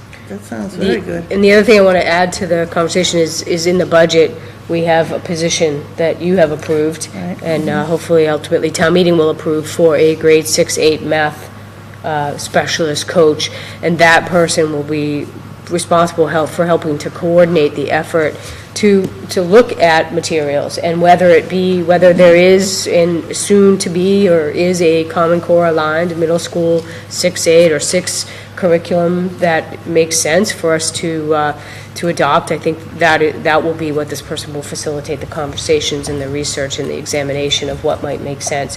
In the meantime, this person will be very heavily involved in assisting not just the 6th, but the 7th and the 8th. Our hope, obviously, is that the implementation of the Envisions math program will address some of the gaps that we see. I know the teachers are pretty thrilled in March when they saw the program, that they will begin to see those students coming up into 6th grade with much stronger math skills and understanding of math than perhaps we've seen in the past. Thank you, Dr. Brown. And additionally, publishers are also working to complete programs that are Common Core aligned, rigorous, for grades 6, 7, and 8, Envisions being one of them, but it's a year away from being completed. Some of the materials that our middle school teachers have been using right now, Big Ideas, that program, they're using materials from it, but it is not yet fully developed. So we can't move forward and request an implementation of a product that is not yet fully developed. But we certainly would be interested in piloting some materials, and we are looking at some programs to pilot some materials potentially next year. The other piece in terms of selection of materials for the curriculum at the middle school, as we've pointed out, in order for students to have greater flexibility to move either from the standard pathway into an enhanced pathway or from the enhanced pathway back to a standard pathway, we're going to have to make sure that the materials that we use for both pathways make sense and complement each other. And if we can find a product that provides a standard math program and an enhanced version of that same program, that's the ideal. And I'm finding out that there are some publishers that have materials like that ready to go. So that's something else that's a consideration, which is why it's really important for us to wait until the right materials are ready for us to adopt that make sense and support all of the program that we have in place. Well, I really appreciate your input, because I think the public needs to know that we do understand what's going on in some of these curriculums. And you've brought out all the reasons why and how and what we're going to be intending to do, so that this can be a success, this new change. Yeah, absolutely. It's important for the kids. The need to get the teachers involved in that process too. Absolutely. Does anyone else have any more questions? That was really an excellent explanation, I think, for all of us, and we appreciate it, and we'll be voting on it at the next meeting. Thank you for your time.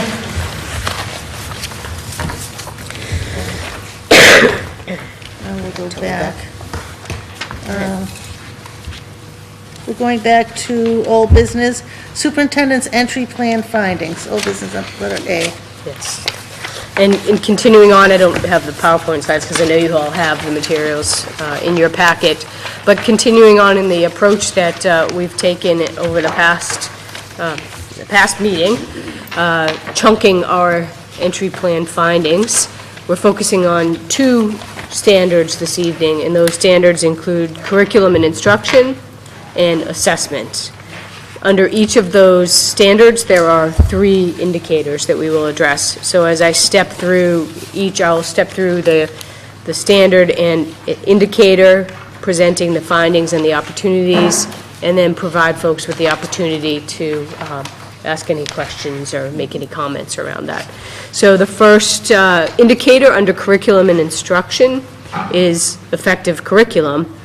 And the findings include that the process of aligning our curriculum to the Massachusetts curriculum frameworks, and remember that the curriculum frameworks were passed or implemented in 2011, that work has been deliberate here in Wilmington Public Schools, but our progress has been slow, due in large part to the fact that we've had so many competing initiatives and so many competing mandates that have been placed upon us as a school district, not the least of which is, for example, educator evaluation. So certainly some things that have slowed our pace down a little bit.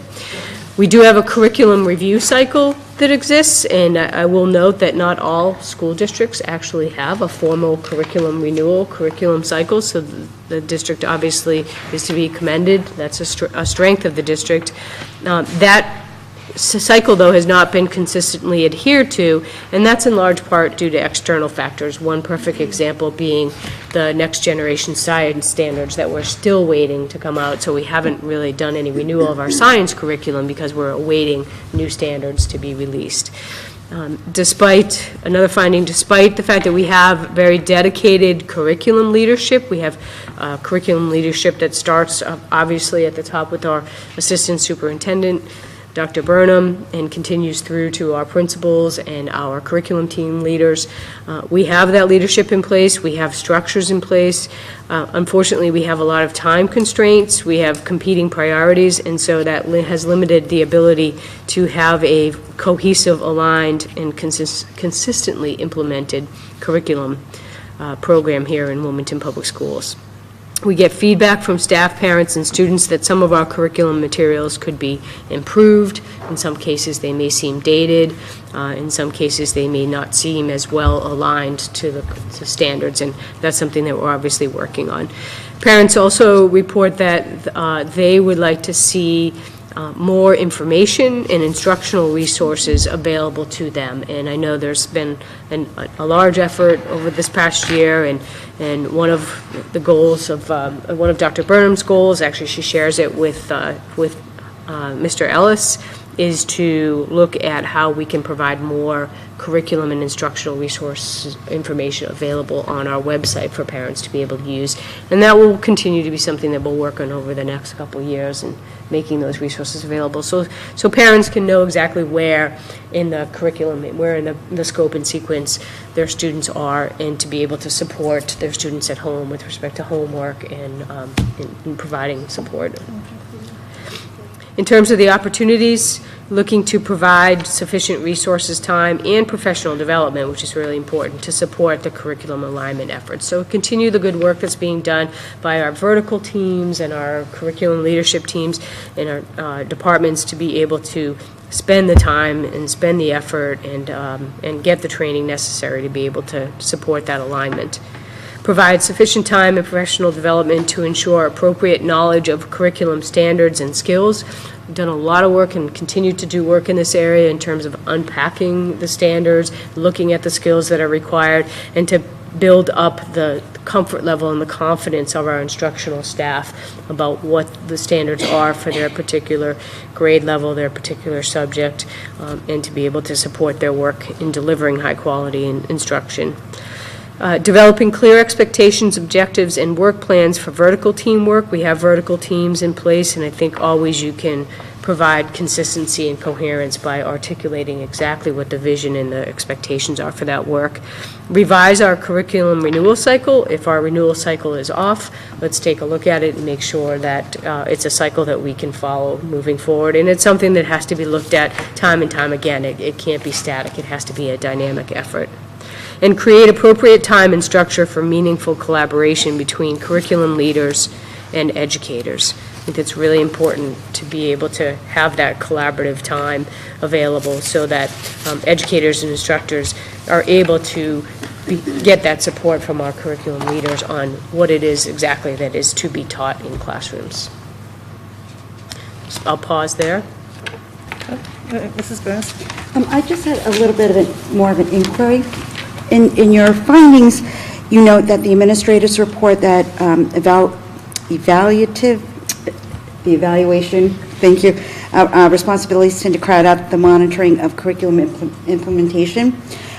Just two questions off that is, what's being done to address that piece with the, the evaluations and observations going on, as well as, isn't the monitoring of curriculum implementation part of like the evaluative piece or the goals that, in the teacher evaluation aspect, and why can't it be done conjointly? I'm a little perplexed, and maybe I'm not understanding. Yeah, the statement about the evaluation is that we have curriculum leaders, we have CTLs and district-wide curriculum coordinators who have caseloads of educators that they are doing observation, supervision and evaluation for. That takes a lot of time to be able to do the observations, to write up the observations, to have the meetings, and even the formative assessment, the formative evaluation, the summative evaluation.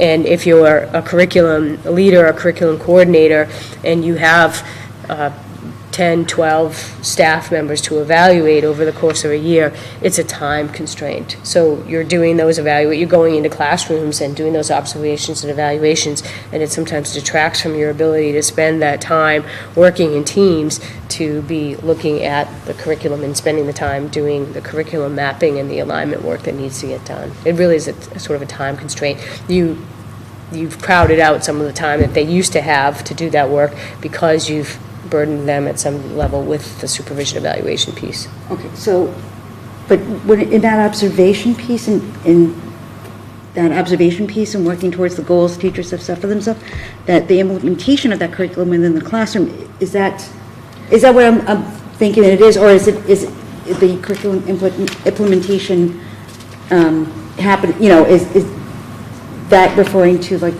the curriculum leaders? Yeah, there is a piece to supervision, evaluation, observation that involves an evaluator looking to make sure that the educator is actually teaching the curriculum and that they are on pace and that they're teaching what's expected to be taught in the classroom. The part that's getting crowded out is not the part that's addressed through the evaluation. It's the part where CTLs and curriculum coordinators are working with others, good teams of teachers, vertical teams, et cetera, to spend the time doing that the work of mapping the curriculum. That's a different task than monitoring how effectively it's being implemented in the classroom. Okay. All right. Thank you. Yeah. Mrs. Bonner. So also in here you say, provide opportunity to observe exemplar schools where high-quality, rigorous curriculum implementation. So I'm just curious how you identify exemplar schools. Is it like through data or through...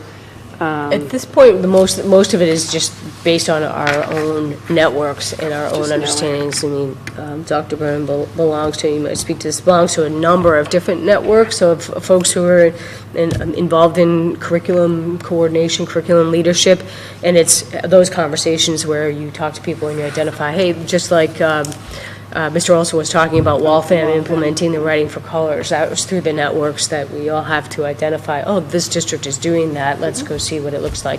Sending teachers out to, I think, Holliston recently to see how the OWLS program, which is the Envisions program at the pre-K level, seeing that they had already been doing that, what does that look like? So I don't know if you wanted to... And additionally, we have other districts looking to come and see our implementation of different programs as well. Everett actually is going to come in and take a look at the pilot teachers for the Envisions class because they're now considering it as well. So it's very reciprocal. The next indicator under curriculum and instruction is the instruction piece, and this is effective instruction. Findings include that we have effective research-based instructional practices that are being employed in the district. When we go around and we observe classrooms, we definitely see some of these best practices being employed.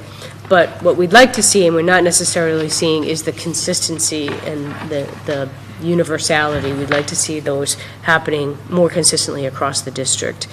Knowledge of curriculum frameworks definitely requires strengthening. That goes back to the standards. The frameworks are standards, and helping educators understand and administrators understand exactly what those standards are and what it looks like to deliver instruction of those standards. What are the standards? What are the skills? What should I see in the classroom that demonstrates that students are learning what it is we want them to learn? Parents report that expectations for student achievement could be higher, and students report that they are not always challenged. Administrators report a desire to increase the rigor as well of instruction at all levels. Some teachers struggle with content knowledge as well as conceptual and application understanding. I think Mr. Olson addressed that a little bit, that when you come out of college, you could very well have a content specialty in, say, English language arts, but if you're in an elementary setting, math might not be your specialty, and so making sure that teachers get the professional development, the support, so that they're comfortable and they're confidently able to deliver math instruction as well as ELA instruction. In terms of findings, there is, these are additional findings, so there's two slides of findings and one slide of opportunities. There's some, but limited use of hands-on practice or project-based learning, and we all know that this is the type of 21st century skill that we're looking to develop in students, so looking to see more of that happening in our classrooms. Parents and students report that homework is not always meaningful or engaging. We hear a lot of folks critical at some level about the number of worksheets, for example. It seems to be a bit of a four-letter word these days. Not all instruction is aligned to curriculum nor appropriately differentiated, so we want to make sure that when we go into classrooms that folks are on pace, they're teaching according to the curriculum maps in place, but also that they're differentiating instruction. So when you go into a classroom, you want to see kids divided up into centers so that the kids who are struggling can get special attention. The kids who have already mastered the content are given some enriching or enhancing activity to do. So we want to see more of that. The proficiency gap between students with disabilities and students without is persistent and significant. We're very well aware of that, and we have a district improvement goal this year specifically addressing that. Teacher planning time is not sufficient to allow for meaningful collaboration, review of student work, examination of instructional practices, and development of targeted intervention. Time is something that we definitely struggle with here in Wilmington Public Schools. In terms of opportunities, we look to establish and commit to the use of research-based best practice instructional strategies that are rigorous, engaging, appropriately differentiated, and supportive of students at all levels. It may sound like a bit of a mission statement, and I guess it is intended to. I think that we all have to commit to this and agree that this is foundational for our work as educators in Wilmington Public Schools. But we need to, in order to do that, we have to provide sufficient time and opportunity for collaboration and sharing of best practices amongst our educators and our support staff. We have to provide more job-embedded professional development and coaching around differentiated instructions and tiered supports. We've just begun to do a lot more with interventions in this district, and I think people are accepting of the need to do interventions, but we need to continue to support what those interventions look like and how they can be effectively implemented. We need to examine our homework practices as well as the materials and the activities to make sure that we're increasing rigor as well as the efficacy. Nobody wants kids at home doing work that doesn't have its intended outcome, which is to make sure that kids develop the skills that we're looking for them to develop. We need to provide time and professional development to school leaders to facilitate meaningful collaboration, improve quality and use of planning time, and develop more flexible and creative schedules. So this is really about school leaders. Ralph, obviously, with 40 years of experience, is very well versed in how to create innovative schedules. That's not something that obviously all leaders in our district come to the table with, and so we have to support them in how to do that. Again, to the point of going to other districts, looking to other districts and looking at other models of scheduling and how planning time is accommodated so that we can develop that within our schedules as well. Again, I'll pause there. Okay. Any questions or comments? Mrs. Burns? I know about 3 years ago, there was a homework committee that was established to investigate a lot of what your findings stated. And I know that we met, and was that something that you may have shared?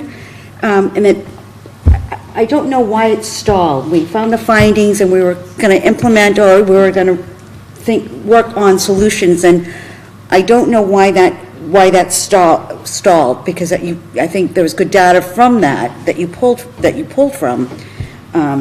Was there any, do you mind if I ask? Oh, no. Okay.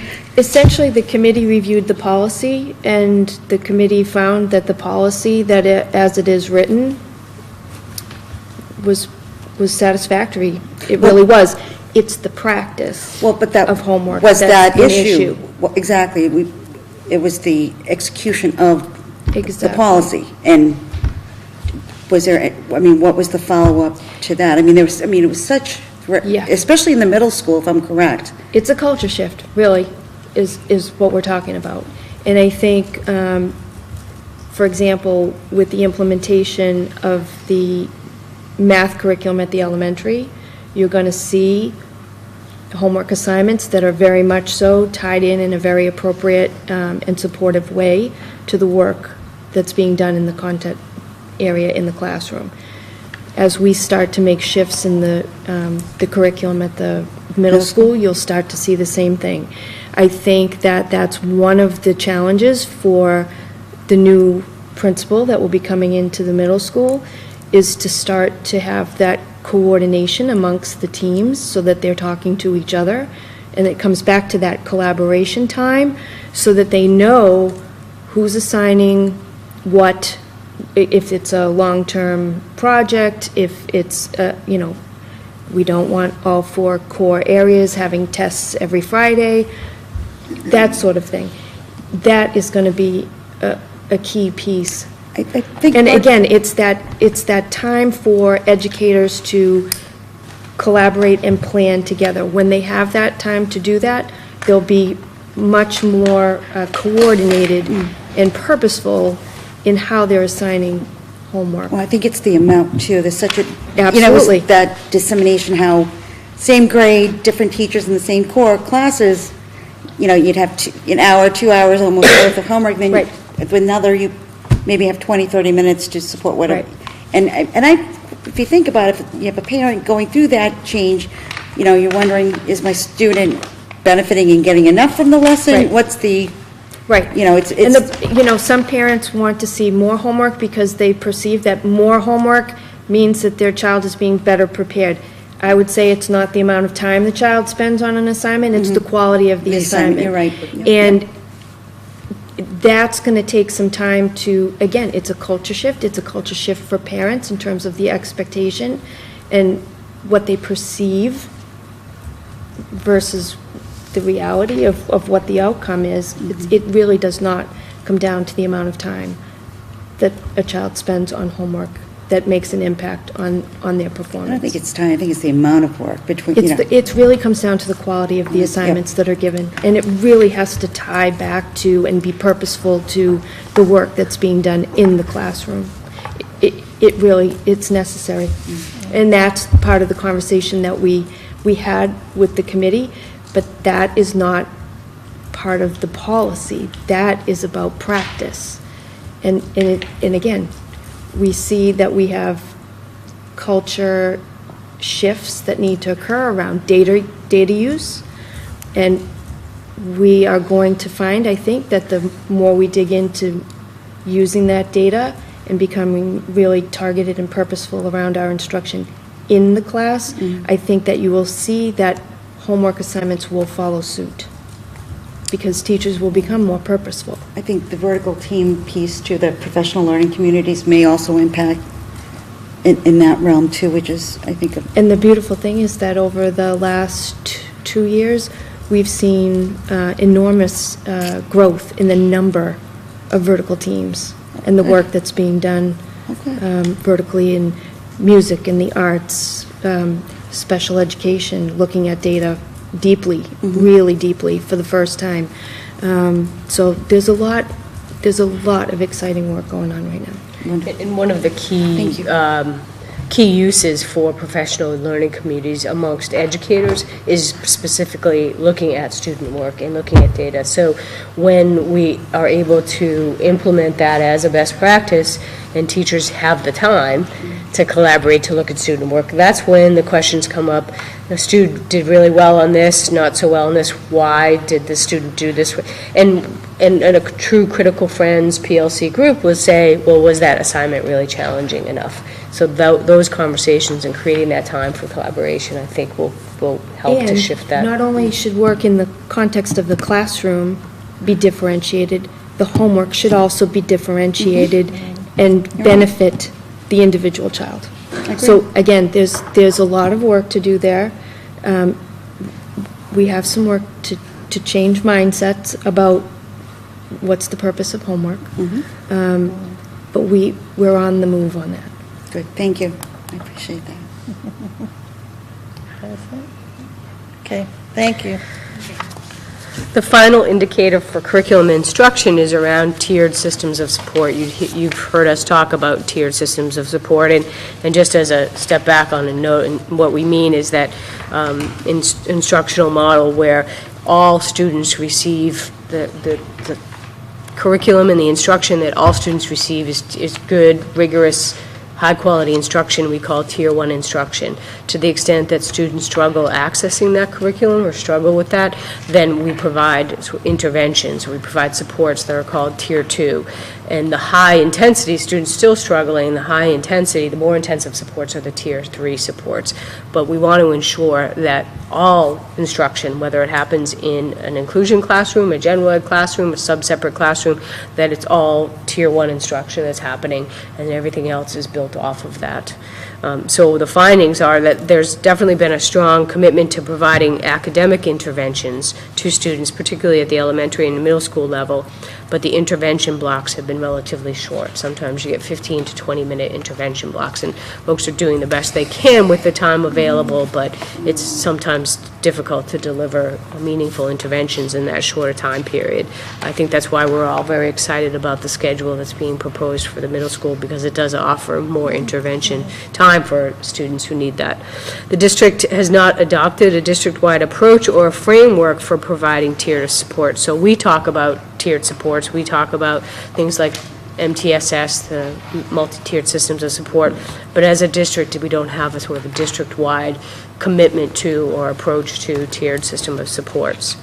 Teachers report a need for improved practice around planning for and the use of intervention time. So they need that time to be able to collaborate, to look at data, to decide who needs to be in what group, what are the appropriate interventions for that group. That takes a lot of time to plan for, and what should we be providing as intervention instruction. Staff who are providing intervention support are not necessarily content experts. That's not necessarily a bad thing, but if you have a specialist, say an art or a physical education teacher delivering math interventions, you just need to make sure that you're providing them with the appropriate professional development and support to offer those. Additional findings that substantially separate programs are not using the same curriculum all the time as used in the general education setting. And again, that goes back to the Tier 1. We need to make sure that across all settings, the instruction that's the curriculum that's used, the instruction is basically Tier 1 instruction.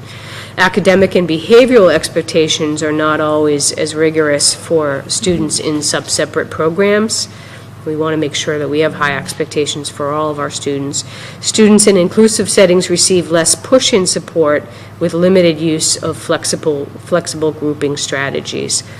Parents report that the start and end times of the school day are somewhat problematic, specifically a lack of consistency across grade levels and a desire for a later start time at the secondary level, most notably the middle school level.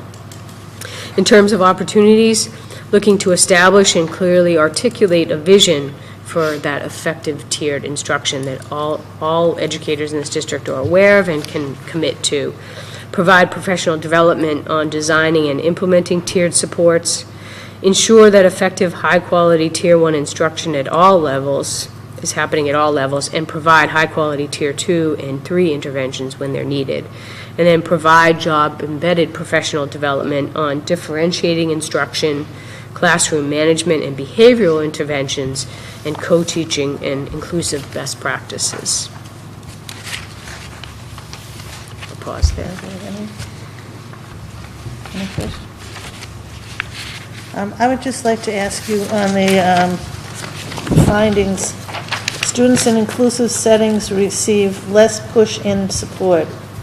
Which means that instead of a special educator or a specialist coming into that classroom, could be OT, PT, speech, language, reading, coming into that classroom and providing the classroom instruction so that that student is still receiving the maximum amount of exposure to the general ed Tier 1 curriculum.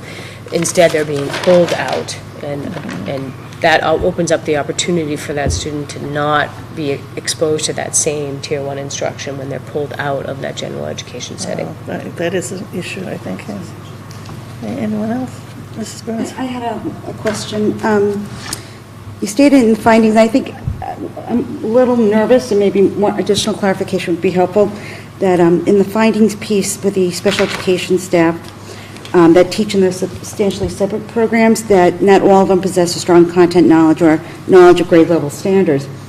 And I think my concern may be, if that is the case, are these students being kind of pushed through the system? If they're not being taught grade level standards to make to the next grade level, I just don't know I don't know what's occurring. Are kids being retained in grades? I'm not. I think what you're seeing is, that's why you're seeing the persistent proficiency gap that we have. Okay. And when it comes right down to it, it's not always, I don't want to say that the entire proficiency gap is because of separate programs, but to the extent that you're able to include, that's why I think the commitment and the feeling of all of us at the district level, and from Mary Hood to Kate, everybody, is that we need to do more inclusion in this district, because that exposes them to that rigorous instruction, rather than necessarily putting them in a sub-separate environment. Special education teachers are not, they're not trained to have that content knowledge. Sometimes they come with that specialty, sometimes maybe they have a math major or a literacy background, but not always. And so when they're in a sub-separate program and they're expected to deliver the content instruction in the core subjects, some they may be strong in and some they may not be strong in, and that shows itself sometimes in the ability for students to achieve that proficiency. Back to that team piece, are there special education teachers part of those general ed teaching groups, like meeting together to discuss curriculum and?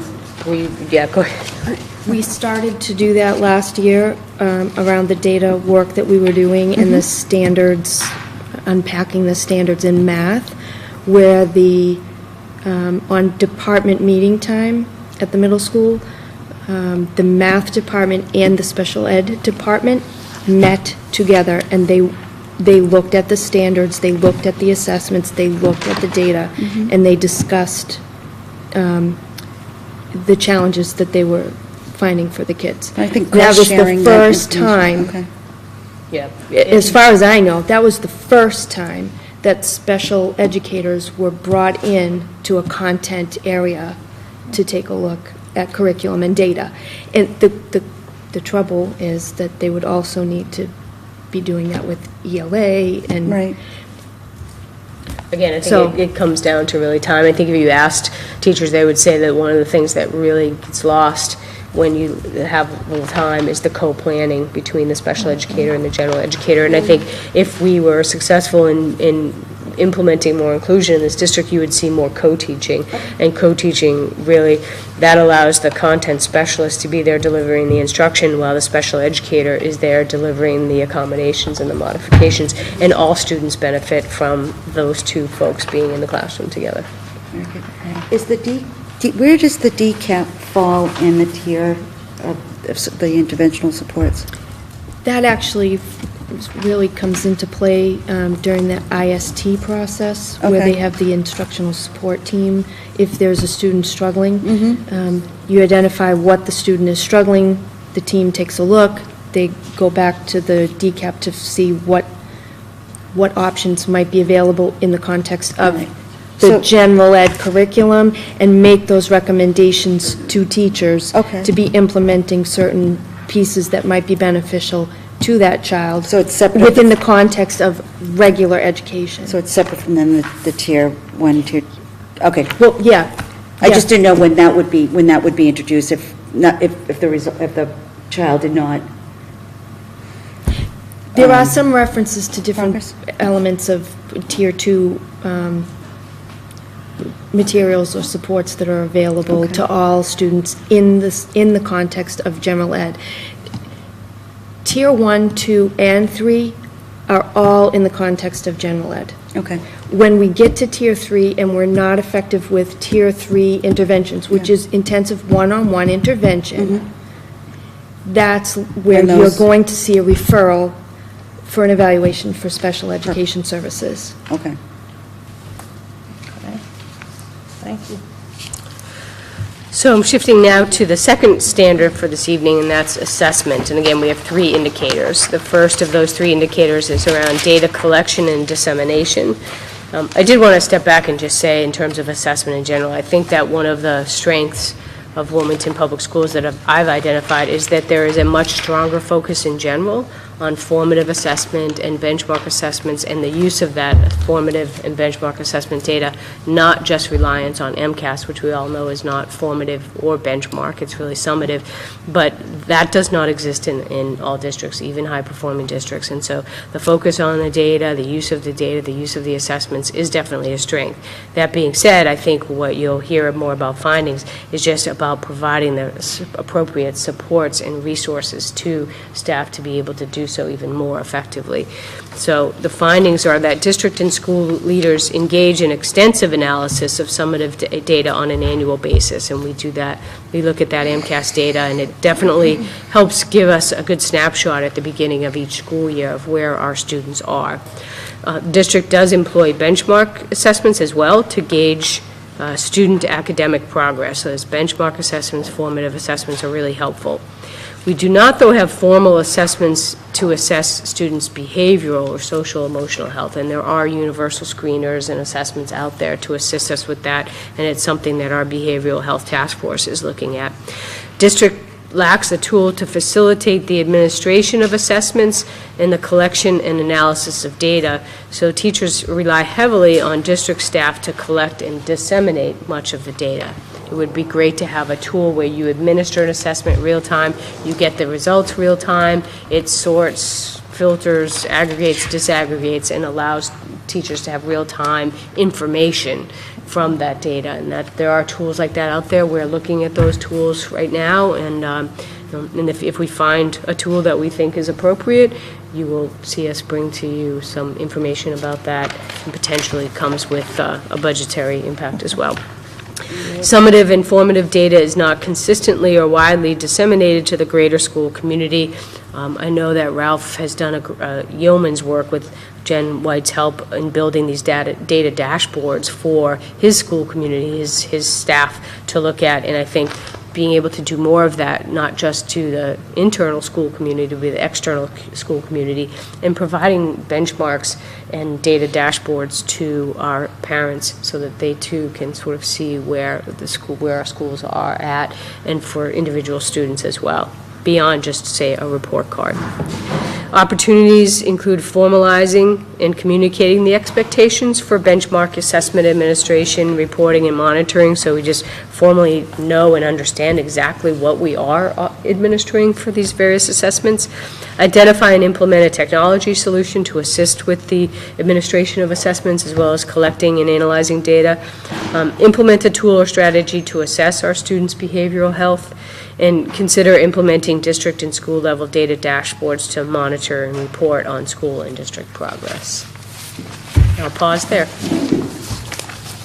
Definition of dashboards. So, yeah, I guess data geeks like me are just know what that is. If you think about a dashboard on a car, it's very similar to a dashboard on a car. You don't know how much gas you have in the tank without that gauge saying E or F. So this is a graphical way to depict exactly where a district is or a school is. You pick certain metrics that you want to follow. It could be MCAS, it could be a benchmark, it could be attendance, it could be discipline data, and you have a dashboard that's available to the public so they can monitor and see where you are as a gross measure, or if you've set a goal, where you are vis-a-vis that goal.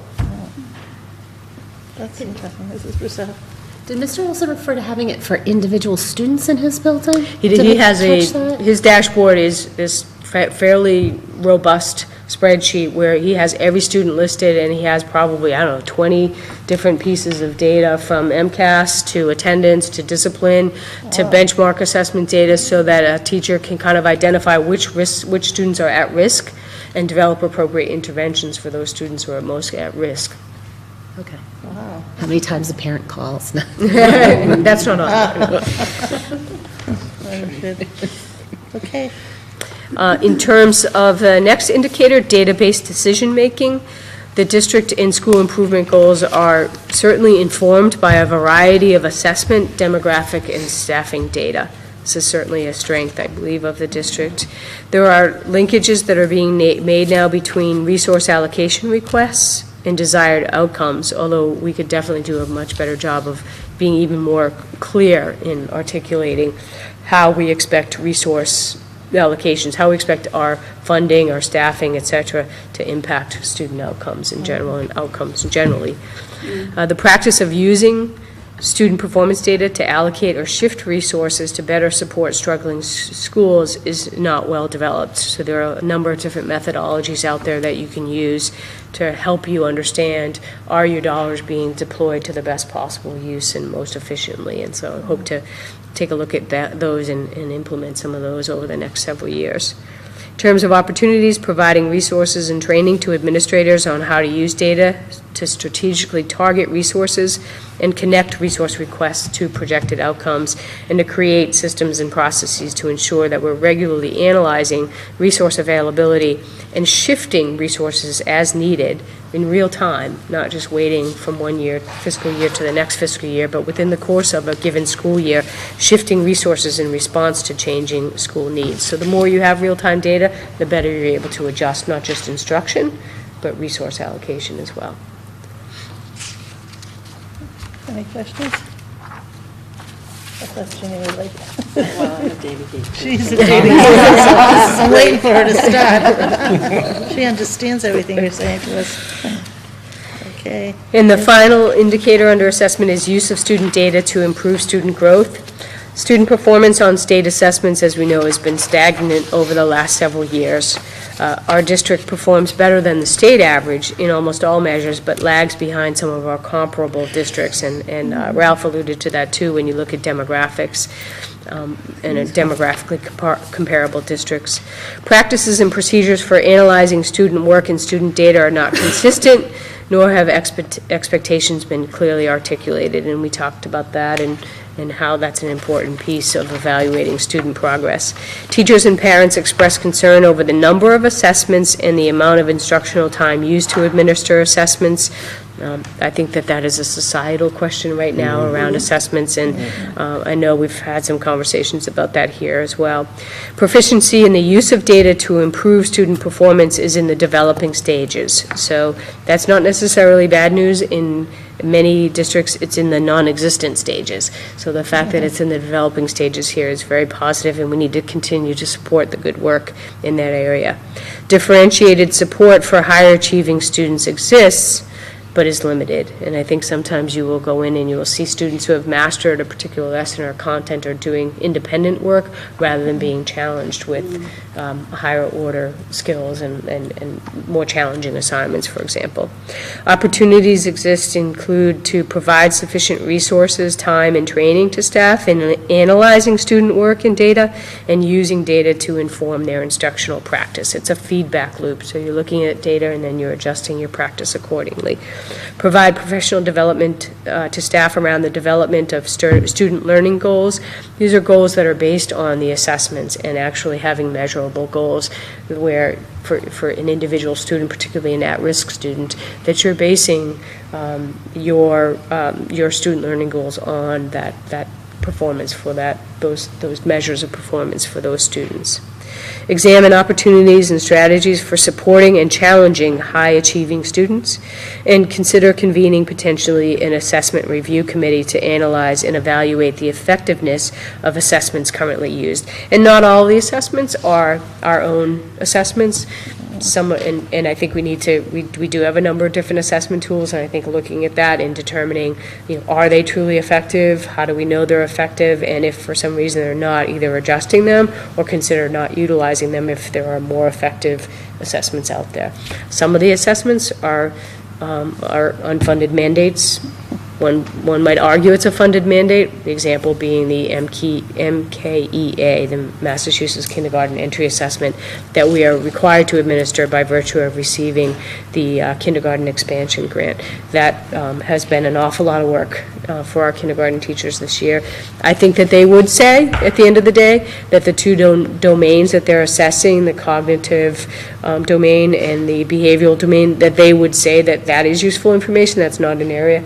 But if we have to fully implement all 10 domains, I think they would argue that some of those assessments are redundant with some of the assessments we already use. So these questions are very timely and relevant. And they also are, because what happens is, just like I used to have a department head, he'd come in with a new idea. They'd hand us all this, now we're going to do this. Well, what are we taking away so that we can do this? Because we have a full curriculum now. Yeah. And it was, oh, no, you have to work it in. We're going to keep doing this, and we're going to add that. And I think education is kind of known for that. You don't want to let go of the old because you do know how that works. And you don't want to totally let go of the new because you're not sure how that works. So you hold on to everything. Yeah. And I love how we are working to, especially, splitting it up this way and then the next meeting with the last two. And we are working this right up into a product that's going to be useful and hopefully effective. Exactly. One of the things that I didn't mention was the district-determined measures, which essentially are common assessments that are being used to measure an educator's impact on students. We had an opportunity on St. Patty's Day. Kate and I were both at the MASS midwinter meeting that got delayed. That's why it was in March. Snowed out, and we were fortunate to hear the Commissioner of Education and his staff put on the table a proposal for two different options for how we can address within the evaluation system educator impact in a different means than these DDMs, these common assessments. That is an option to continue the work if districts feel so inclined, but there are two other proposals on the table that are very intriguing to us, yet to be fleshed out, and our plan right now is to present that to you at a future meeting, April 8th, or depending upon how much clarity we get from DESE, either the first or the last meeting in April, to show you what they're sharing with us, because we think it's very exciting, and we as a district will need to make a decision in the future if we want to choose one of these other options. Of course, we also want to, obviously, most importantly, share this with staff and get their input on what they think would be a better option, potentially, than what we're currently pursuing. But I think that would help to reduce the number of assessments potentially as well. Okay, great. Mrs. Burns? So what the commissioner is proposing is two other options instead of the DDMs? Correct. Okay, and now we've spent, like past couple of years on creating district-determined measures within our district? Yes. But if it came from anybody else, I wouldn't be so surprised, But we have developed some really high-quality assessment tools as a result. Prior to this work, particularly at the secondary level, there were not very many truly common assessments in departments. So the fact that the mandate of developing DDMs came along actually benefited the district in terms of developing common assessments for departments, grade levels, et cetera. The options that are on the table do not eliminate all DDMs. We would still be required to use common assessments But you could that build measure upon growth. what we created? Right now, it's mandated that we have to report and keep and track data for every educator, data on 2 DDMs. And with the evaluation agreement here in Wilmington, it's over 3 years to determine an impact rating. So that's 6 data points. What they're the things that they're proposing would not require that many data points.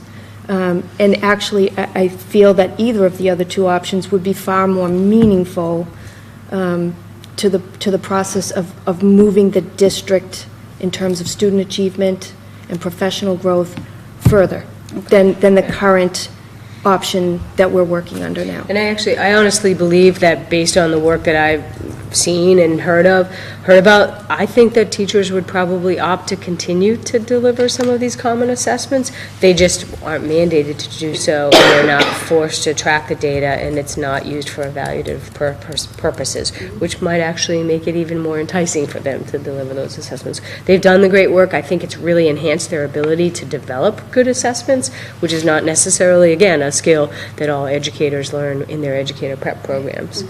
Okay, very good. The experience has been really very meaningful. We've had some excellent dialogue around the curriculum, the standards, and what high-quality assessment is, and they built them to get the data that they wanted to have that could impact their instruction in their classroom to better serve their students. So we approached the work right from the very beginning, not from a perspective of being compliant, but making this work in a meaningful and purposeful way for us as educators here in Wilmington. Excellent. Well, thank you, that was excellent. Yep, thank you. All right, our next item of business is new business A, the 2015 Wildcat Summer Sports Clinics. And I've talked way too much, so I'm going to let Mr. Ruggiero handle this one. I was thinking he wasn't here. I can't see him at all. Welcome, Mr. Ruggiero. Thank you. All right, in your packet is the, just a memo and a copy of the pamphlet for the Summer Sports Clinic. This will be the 7th year. We've run it 6 prior years. We did add a new sport this year, track, and it's going to run for the same number of hours per week. And the pricing has not changed from the previous years, or the previous couple of years. So we'd just like to get this out into the hands of students and parents as soon as possible. Yes. I've noticed the location's going to be at the high school. It's always been at the middle school. No, it was always at the high school. The last 2 years it was at the middle okay. school because of the construction, but we're going back to the high school this year. Going back. That's great. Excellent. Any other questions? Okay, so we need a motion to accept the summer camp. I'll make that motion to accept the Wilmington Public Schools 2015 Wildcat Summer Sports Clinics. Excellent. Second? Mrs. Bonish. All those in favor? Unanimous. Thank you very much. Okay. We have to do this before, because we've got for, okay. All right, public comment. Is that your hand up? No. It's like, what are we doing here still? It's so funny. Okay, other reports? We're going to correspondence then. I think we can do this, correspondence committees. Yeah, the other reports go with the different committees. I will say that we're working on the handbook diligently, and so we should have it by the end of the year. We get really involved in what we should know or not know, so we will be having it for you to look at probably in May, I'd say. I think that's good. Okay, and one thing I forgot, I'm surprised you didn't say it, is to remind everybody that the Wilmington Middle School production of High School Musical is this Thursday, Friday, and Saturday. Thursday and Friday at 7, Saturday at 2 p.m. It does happen to be some stars who are related to some folks here at the table. It's supposed to be really fun. It's been fun going through the process. We are so lucky to have the people we have with our kids in the performing arts areas. They're just really super. So, yes. Get your tickets early and often. It'll be good. You have our legislative representative. I've been busy. trying to formulate these things. She's going to legislate with us. As you know, right now, the proposed fiscal year 16 budget that Governor Baker has proposed is before the Ways and Means Committee, and is being discussed on the legislative floor. With regards to the kindergarten expansion grant program being eliminated entirely, and the conversation that I've given you all some excerpts from the conversations that's currently happening at the MASC listserv. The overall effects of the budget proposal that Governor Baker is proposing is very detrimental to public education in a variety of ways. Not only does it eliminate, we would have to, as Superintendent Delay said at a previous meeting, we would have to come up with $132,000 to support our full-day kindergarten program. It also, which is a short-term, actually, solution to a bigger problem. I think it's the fiddling and diddling that Governor Baker thinks that by consolidating monies into Chapter 70 local aid, that he thinks that towns and districts will say, well, that'll be great because it's still a pretty big number, but cost per pupil is only $20 a head, which is nothing, and the formulation is an old formulation back in 1994 with ed reform, so over the past 20 plus years, that's never changed. Currently, Representative Josh Cutler from Pembroke is putting before a letter campaign to his colleagues on the floor asking for support to raise that per pupil price to $50 a pupil, which would not fix the whole issue entirely, but will, it'll be a step in the right direction, I guess. So what Baker is proposing with the elimination of the expansion program, amongst other DESE programs, is that it will fund more of those districts who are struggling and who are currently getting what they call minimum aid. But by doing so, it'll impact those districts who have been performing and making progress in closing that achievement gap that DESE wants us to do through our MCAS numbers. What it will do is that it'll eventually all fall into that juncture of minimum aid district. It's going to impact student achievement, our MCAS results, our level of our district. It has all of this potential to really hurt our district and student achievement. And I'm sorry, I'm trying to consolidate this, trying to give you the points, but like I said, I've given you some of the excerpts from this listserv. So I'd like to take it upon myself to, I've composed a letter, it's still in the draft version, to Governor Baker, and this will be CC to our representatives as well. And I'll just read it to you, so if you have any thoughts, I would greatly appreciate your input. And I'd like to send this out once it's been revised. Peggy helped me edit it, so it's always appreciative. I'll just read it quickly. Dear Governor Baker, as a legislative representative on behalf of the Wilmington School Committee, Wilmington, Mass., I am writing to you today to ask you to reconsider your budgetary position in reducing funding for educational line items, but especially the kindergarten expansion grant programs. As you are aware, Massachusetts public schools are at a critical and transitional time in education. With the creation of new curriculum to meet the new standards, along with a new assessment tool being considered, all done without financial support from the state, we cannot afford to take another huge hit in budgetary cuts that will impact our students, especially our youngest learners. Districts like ours have continually been creative in budgetary planning to meet the high level of quality programs and supports that our teachers and students need and deserve. It's imperative that we give our students every opportunity to master the increasing demands of learning, which can only be done in a full-time program. The lack of adequate resources for these demands continually compromises and risks the quality of programming within our schools and our students' achievement.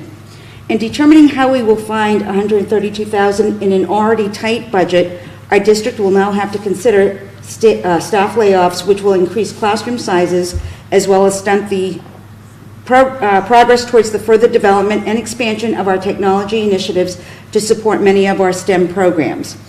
Our students will further be impacted due to the creation of district fees that will likely have to be created to make up for the deficit we will now face due to this decision. And this is, I've got to refine this, but each year we continually face new unfunded or underfunded mandates and regulations from DESE, all in the name of student achievement. Coupled with this, the addition significant proposed budgetary reductions to the circuit breaker accounts and homeless transportation, to name a few, are crippling our districts. And sincerely, MJ Burns, and then it's listed your names with it. But I ask that if you have any ideas to kind of maybe just individually email them to me, but that's kind of the bulk of the letter. I can email it to you all too, just if you want to look at it and give me input. But I'd like to try to get this out, but probably by the end of the week. I will be calling our state reps as well with regards to kind of add an extra voice. And it is my intent to speak to Chair Judy O'Connell of the Selectmen to also see if the Selectmen will also step up and speak to the representatives with regards to the proposed budget, because I think it's not just a school budgetary piece, it's a community budgetary piece, and it affects us all. So that's what I've got. I'm a little concerned now that I hear it out loud.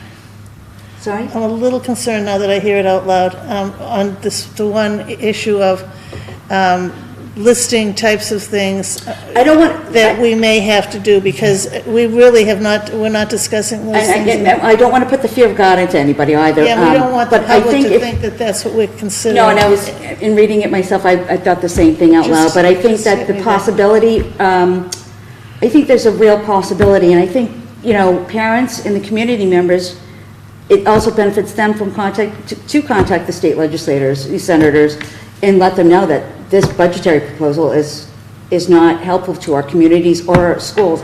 So I'm going to have to refine it, but I just, you know, that was kind of the thought. It's not done, so. Steve, what do you think? I'd like to get a copy so I can, much better looking at it than listening to it. Yeah. We definitely all need a copy. I'll be happy to send it out, but I just kind of wanted it to start the process off. Anyone have any other? I'd like a copy. Yeah. Oh, yeah, that's And what, then we can discuss it on the 8th? The only reason why I didn't make a copy for everybody because it was just a draft form, and I was hoping that there'd be additional input with refinement. How do you feel about being specific? I would say possibility. I don't think, I don't want to say this is what we're going to do, because I don't think that's a It conversation. does say our district will now have to consider staff layoffs, so that's the kind of thing we got to tweak. Yeah. I think maybe you could say that among the different options that some districts have to considering, perhaps even Wilmington, are these types of things. Oh, that's a good idea. And make it a little bit more broad, knowing that there are a lot of districts that will have to take that. Yeah. I think the thing that is, you know, most at some level disingenuous about the argument being made is that you know, the governor and his staff are saying that more than 85% of districts offer full-day kindergarten, and that those are included in the Chapter 70 funding formula. The reality is 85% of students are not enrolled in full-day K. While 85% of districts may offer full-day K, they also offer half-day K. They also offer tuition-based full-day K. When you offer tuition-based full-day K, that student only counts as a 0.5 FTE in the Chapter 70 funding formula, not a 1.0 student.